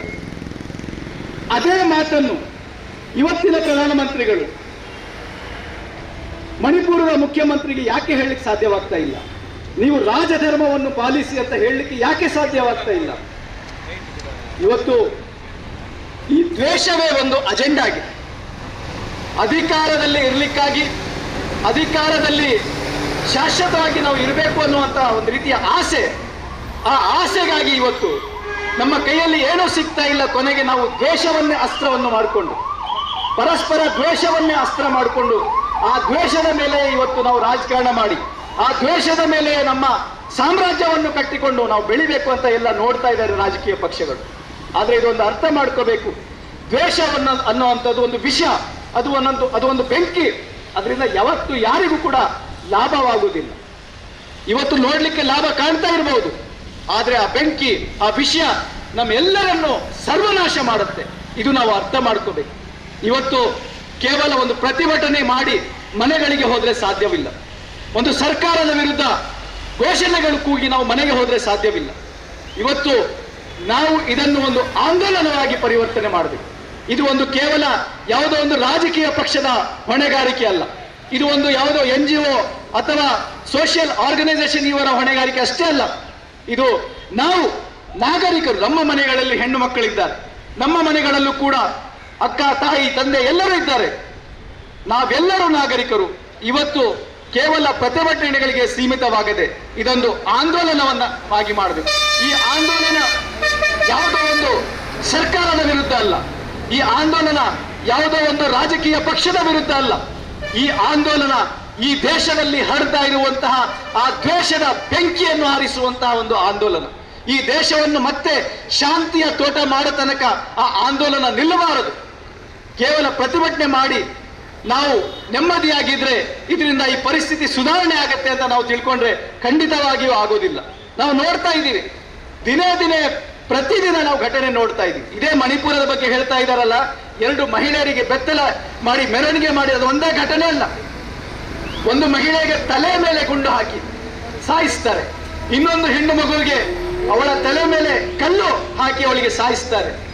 ಇದು ಈ ದ್ವೇಷದ ಬೆಂಕಿ ಇವತ್ತು ಮಹಿಳೆಯರ ಮಾನ ಹರಾಜು ಮಾಡ್ತಾ ಇದೆ, ಮಹಿಳೆಯರಿಗೆ ಅವಮಾನ ಮಾಡ್ತಾ ಇದ್ದಾರೆ, ಮಹಿಳೆಯರಿಗೆ ಅಪಮಾನ ಮಾಡ್ತಾ ಇದೆ. ಇಂತಹ ಒಂದು ಪರಿಸ್ಥಿತಿ ಇದು ಯಾಕೆ ಇಷ್ಟೊಂದು ಕ್ರೂರವಾಯಿತು? ಯಾಕೆ ನಮ್ಮ ಸಮಾಜ ಇಷ್ಟೊಂದು ಮಾನವೀಯತೆ ಕಳ್ಕೊಂಡಿತ್ತು? ಇದರ ಬಗ್ಗೆ ನಾವೆಲ್ಲ ಯೋಚನೆ ಮಾಡಬೇಕು. ಪ್ರಜ್ಞಾವಂತ ನಾಗರಿಕರೇ, ಇದು ಸರಿಯಾದ ಸಮಯ. ಇವತ್ತು ನಾವು ಪಕ್ಷ ಭೇದ ಮರೆತು, ಜಾತಿ ಭೇದ ಮರೆತು ಇವತ್ತು ನಮ್ಮ ದೇಶದಲ್ಲಿ ಉದ್ಭವಿಸಿರುವಂತಹ ಈ ಪರಿಸ್ಥಿತಿಯನ್ನು ತಿಳಿಗೊಳಿಸಲಿಕ್ಕಾಗಿ, ಈ ದ್ವೇಷದ ವಾತಾವರಣವನ್ನು ತಿಳಿಗೊಳಿಸಿ, ಈ ದೇಶವನ್ನು ಮತ್ತೊಮ್ಮೆ ದ್ವೇಷರಹಿತ, ಮತ್ತೊಮ್ಮೆ ಶಾಂತಿಯ, ಮತ್ತೊಮ್ಮೆ ಈ ದೇಶದಲ್ಲಿ ಮಹಿಳೆಯರಿಗೆ ಸುರಕ್ಷಿತವಾದ ದೇಶವನ್ನು ಮಾಡಬೇಕಂದ್ರೆ ನಾವು ಮಾತಾಡಬೇಕು, ನಾವು ಧ್ವನಿ ಎತ್ತಬೇಕು, ನಾವು ಎದ್ದೇಳಬೇಕು, ನಾವು ಮನೆಗಳಿಂದ ಹೊರಗೆ ಬರಬೇಕು. ನಾವು ಅನ್ಯಾಯವನ್ನು ಅನ್ಯಾಯ ಅಂತ ತಿಳಿದು ಇವತ್ತು ಖಂಡಿಸಬೇಕು. ಎಷ್ಟು ವಿಪರ್ಯಾಸ ಅಂದ್ರೆ, ಈ ಒಂದು ದೊಡ್ಡ ಘಟನೆ ನಡೆದಾಗ ಆಡಳಿತ ಪಕ್ಷದಲ್ಲಿ, ಕೇಂದ್ರದಲ್ಲಿ ಇರುವಂತಹ ಆಡಳಿತ ಪಕ್ಷದಲ್ಲಿ ಹೆಣ್ಣು ಮಕ್ಕಳಿದ್ದಾರೆ, ಮಂತ್ರಿಗಳಾಗಿದ್ದಾರೆ, ದೊಡ್ಡ ದೊಡ್ಡ ಹುದ್ದೆಗಳಲ್ಲಿದ್ದಾರೆ. ಒಬ್ಬ ಮಹಿಳೆಯು ಕೂಡ ಈ ಘಟನೆ ಈ ರೀತಿ ಆಗಿರುವಂಥದ್ದು ಖಂಡನೀಯ ಅಂತ ಒಂದು ಅವ್ರ ಬಾಯಲ್ಲಿ ಬರ್ತಾ ಇಲ್ಲ. ಆ ಮಹಾತಾಯಿಗಳಿಗೆ ನಾವು ಕೇಳುವಂಥದ್ದು, ಎಷ್ಟು ದಿನ ಅಂತ ನೀವು ಪಕ್ಷದಲ್ಲಿ ಇರ್ತೀರಾ? ಎಷ್ಟು ದಿನ ಅಂತ ನೀವು ಆಡಳಿತದಲ್ಲಿ ಇರ್ತೀರಾ, ಅಧಿಕಾರದಲ್ಲಿ ಇರ್ತೀರಾ? ನೀವು ಒಂದು ಹೆಣ್ಣು ಅಲ್ಲವೇ? ಇದು ಆಗಿರುವಂಥದ್ದು ಹೆಣ್ಣು ಮೇಲೆ ದೌರ್ಜನ್ಯ ಅಲ್ಲವೇ? ನೀವು ಪಕ್ಷ ಭೇದ ಮರೆತು ಇವತ್ತು ಆ ಹೆಣ್ಣಿನ ಮೇಲೆ ಆಗಿರುವಂತಹ ದೌರ್ಜನ್ಯವನ್ನು ಖಂಡಿಸಬೇಕಿತ್ತಲ್ಲವೇ? ಯಾಕೆ ಈ ಮನಸ್ಥಿತಿ? ಯಾಕೆ ಇಷ್ಟೊಂದು ನಮ್ಮ ಮೇಲೆ, ನಮ್ಮ ಒಳಗೆ ಈ ಒಂದು ದ್ವೇಷ ದಿನೇ ದಿನೇ ನಮ್ಮ ಒಳಗೆ ಗಟ್ಟಿ ಆಗ್ತಾ ಇದೆ? ಇದನ್ನು ನಾವು ತೊಲಗಿಸಬೇಕು, ಇದನ್ನು ನಾವು ಬಿಡಬೇಕು, ಇದನ್ನು ಈ ದ್ವೇಷದ ವಾತಾವರಣದಿಂದ ನಾವು ಹೊರಗೆ ಬರಬೇಕು. ಅದಕ್ಕಾಗಿ ಬಂಧುಗಳೇ, ಇವತ್ತು ನಾವೆಲ್ಲರೂ ಕೂಡ ಈ ಸಮಾಜದಲ್ಲಿ ಬೇರೆ ಬೇರೆ ಜವಾಬ್ದಾರಿ ವಹಿಸ್ತಾ ಇರುವಂತಹ ನಾವೆಲ್ಲರೂ ಇವತ್ತು ದೇಶದ ಈ ಪರಿಸ್ಥಿತಿಯ ಬಗ್ಗೆ ಚಿಂತಿತರಾಗಬೇಕು. ದೇಶದಲ್ಲಿ ಆಗ್ತಾ ಇರುವಂತಹ ಈ ದ್ವೇಷದ ವಾತಾವರಣವನ್ನು ತಿಳಿಗೊಳಿಸಬೇಕು. ನಮ್ಮೆಲ್ಲರ ಪಾತ್ರ ಇರಬೇಕು. ಅದರಲ್ಲಿ ನಾವೆಲ್ಲರೂ ಕೂಡ ಅದ್ರ ಕಾಂಟ್ರಿಬ್ಯೂಷನ್ ಕೊಡಬೇಕು. ಆವಾಗ ಮಾತ್ರ ನಮ್ಮ ದೇಶವನ್ನು ಉಳಿಸ್ಲಿಕ್ಕೆ ಸಾಧ್ಯ. ಇಲ್ಲದಿದ್ದರೆ ಈ ದೇಶ ನಾಶವಾಗ್ತಾ ಇದೆ. ಮತ್ತೆ ನಾವು ನೋಡ್ತಾ ಇದ್ದೀವಿ, ಕಣ್ಣಾರೆ ನೋಡ್ಕೊಂಡು ನಾವು ಸುಮ್ಮನೆ ಕೂತ್ಕೊಳ್ತಾ ಇದ್ದೀವಿ. ಇದರಿಂದ ಖಂಡಿತವಾಗಿಯೂ ನಮಗೂ ಕೂಡ ನಷ್ಟವಾಗತ್ತೆ, ನಮ್ಮ ಮನೆಗಳಿಗೂ ನಷ್ಟವಾಗತ್ತೆ, ಮುಂದೆ ಬರುವಂತಹ ನಮ್ಮ ಆ ಹೊಸ ಜನರೇಷನ್ಗೂ ಕೂಡ ಇದರಿಂದ ನಷ್ಟವಾಗತ್ತೆ ಮತ್ತು ಇಡೀ ದೇಶದ ನಷ್ಟ. ನಾವು ಈ ದೇಶದ ಬಗ್ಗೆ ನಾವು ಪ್ರೇಮ ಇಟ್ಕೊಂಡಿರೋದು. ಈ ದೇಶ ಪ್ರೇಮ ಅಂದ್ರೆ ಕೇವಲ ಘೋಷಣೆಗಳು ಕೂಗುವಂಥದ್ದಲ್ಲ. ದೇಶ ಪ್ರೇಮ ಅಂದ್ರೆ ದೇಶ ಹೊತ್ತಿ ಉರಿಯುವ ಸಂದರ್ಭದಲ್ಲಿ ಮಾತಾಡುವಂಥದ್ದು, ದೇಶ ಹೊತ್ತಿ ಉರಿಯುವ ಸಂದರ್ಭದಲ್ಲಿ ದೇಶವನ್ನು ಉಳಿಸುವಂಥದ್ದು, ಪಕ್ಷ ಭೇದ ಮರೆತು, ಜಾತಿ ಭೇದ ಮರೆತು ದೇಶವನ್ನು ಉಳಿಸುವಂತಹ ಕೆಲಸ ಮಾಡುವಂಥದ್ದೇ ನಿಜವಾದ ದೇಶ ಪ್ರೇಮ. ಆ ದೇಶ ಪ್ರೇಮ ಇದ್ದವರು ಎಲ್ಲರೂ ಕೂಡ ಇವತ್ತು ಮಾತಾಡಬೇಕು, ಎಲ್ಲರೂ ಕೂಡ ಇವತ್ತು ಧ್ವನಿ ಎತ್ತಬೇಕು ಅನ್ನುವಂಥ ಸಂದೇಶ ಕೊಡ್ತಾ ನನ್ನ ಮಾತನ್ನು ಮುಗಿಸ್ತಾ ಇದ್ದೇನೆ. ಜೈ ಹಿಂದ್, ಜೈ ಕರ್ನಾಟಕ. ಮಣಿಪುರವನ್ನು ನಿಭಾಯಿಸಿದ ರೀತಿಗೆ ಇಡೀ ವಿಶ್ವವೇ ಚೀಮಾರಿ ಹಾಕುತ್ತಿದೆ. ಇನ್ನೊಂದು ಮನೆಯ ಬೆಂಕಿ ನಂದಿಸದಿದ್ದರೆ ನಾಳೆ ನಮ್ಮ ಮನೆಯನ್ನು ಆ ಬೆಂಕಿ ಸುಟ್ಟು ಬಿಡ್ತದೆ. ಇನ್ನೊಂದು ಮನೆಯ ಬೆಂಕಿ ನಂದಿಸದಿದ್ದರೆ ಆ ಬೆಂಕಿ ನಾಳೆ ನಮ್ಮ ಮನೆಯನ್ನು ಕೂಡ ಸುಟ್ಟು ಬಿಡುತ್ತದೆ. ದ್ವೇಷವು ಒಂದು ಎಜೆಂಡಾವಾಗಿದೆ ಎಂದು ಎಚ್ಚರಿಸಿದ ಹಾಗೂ ದ್ವೇಷದ ಬೆಂಕಿ ಆರಿಸುವ ಆಂದೋಲನಕ್ಕೆ ಕರೆ ನೀಡಿದಂತಹ ನಮ್ಮ ನೆಚ್ಚಿನ ನಾಯಕರಾದ welfare party of India Karnataka ರಾಜ್ಯಾಧ್ಯಕ್ಷರಾದ ಅಡ್ವೊಕೇಟ್ ತಾಹಿರ್ ಹುಸೇನ್ ಅವರಿಗೆ ಧನ್ಯವಾದವನ್ನು ಸಮರ್ಪಿಸುತ್ತೇನೆ. ಬಿಜೆಪಿ ತೊಲಗಲಿ, ಬಿಜೆಪಿ ತೊಲಗಲಿ, ಮಣಿಪುರ ಉಳಿಯಲಿ, ಮಣಿಪುರ ಉಳಿಯಲಿ, ಬಿಜೆಪಿ ತೊಲಗಲಿ, ಬಿಜೆಪಿ ತೊಲಗಲಿ, ಭಾರತ ಉಳಿಯಲಿ, ಭಾರತ ಉಳಿಯಲಿ. ಮೇಟಿ ಸಮುದಾಯವು ಭಾರತೀಯವೇ, ಮೇಟಿ ಸಮುದಾಯವು ಭಾರತೀಯವೇ, ಕುಕಿ ಸಮುದಾಯವು ಭಾರತೀಯವೇ, ಕುಕಿ ಸಮುದಾಯವು ಭಾರತೀಯವೇ, ಮೇಟಿ ಸಮುದಾಯವು ಭಾರತೀಯವೇ, ಮೇಟಿ ಸಮುದಾಯವು ಭಾರತೀಯವೇ, ಕುಕಿ ಸಮುದಾಯವು ಭಾರತೀಯವೇ. ಉಗ್ರದ ಶತ್ರುವನ್ನು ಅರಿಯಿರಿ, ಅರಿಯಿರಿ, ಅರಿಯಿರಿ, ಅರಿಯಿರಿ, ಅರಿಯಿರಿ. ಸೌಹಾರ್ದ ಮಣಿಪುರವ ರಕ್ಷಿಸಿರಿ, ಸೌಹಾರ್ದ ಮಣಿಪುರವ ರಕ್ಷಿಸಿರಿ. ಬೇಟಿ ಬಚಾओ, ಬೇಟಿ ಬಚಾओ, ಬೇಟಿ ಬಚಾओ, ಬೇಟಿ ಬಚಾओ, ಮಣಿಪುರ ಕಿ ಬೇಟಿ ಬಚಾओ, ಮಣಿಪುರ ಕಿ ಬೇಟಿ ಬಚಾओ. ತೊಲಗಲಿ, ತೊಲಗಲಿ, ಜನಾಂಗೀಯತೆ ತೊಲಗಲಿ, ಜನಾಂಗೀಯತೆ ತೊಲಗಲಿ.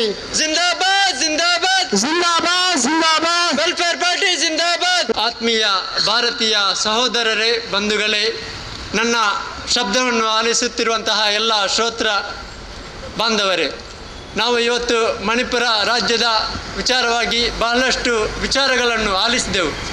ಮಣಿಪುರವನ್ನು ರಕ್ಷಿಸುವುದು ನಮ್ಮ ಜವಾಬ್ದಾರಿಯಾಗಿದೆ. ಅದೇ ರೀತಿ ಭಾರತವನ್ನು ರಕ್ಷಿಸುವುದು ಕೂಡ ನಮ್ಮ ಜವಾಬ್ದಾರಿಯಾಗಿದೆ ಎಂಬುದನ್ನು ನಾವು ಇಲ್ಲಿ ಪ್ರತಿಭಟನೆ ಮೂಲಕ ತಿಳಿದುಕೊಂಡೆವು.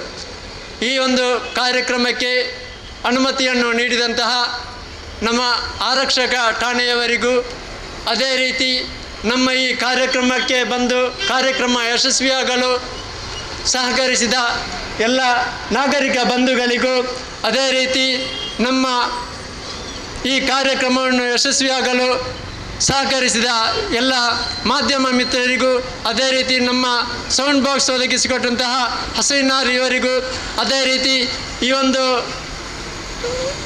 ಜಾಗವನ್ನು ಒದಗಿಸಿಕೊಟ್ಟಂತಹ ಉಳ್ಳಾಲ ನಗರಸಭೆಯ ಅಧಿಕಾರಿಗಳಿಗೂ ನಾನು ಧನ್ಯವಾದವನ್ನು ಸಮರ್ಪಿಸ್ತಾ, ಪೊಲೀಸ್ ಇಲಾಖೆಗೂ ನಾನು ಬಹಳಷ್ಟು ಕೃತಜ್ಞತೆಯನ್ನು ಸಲ್ಲಿಸುತ್ತೇನೆ.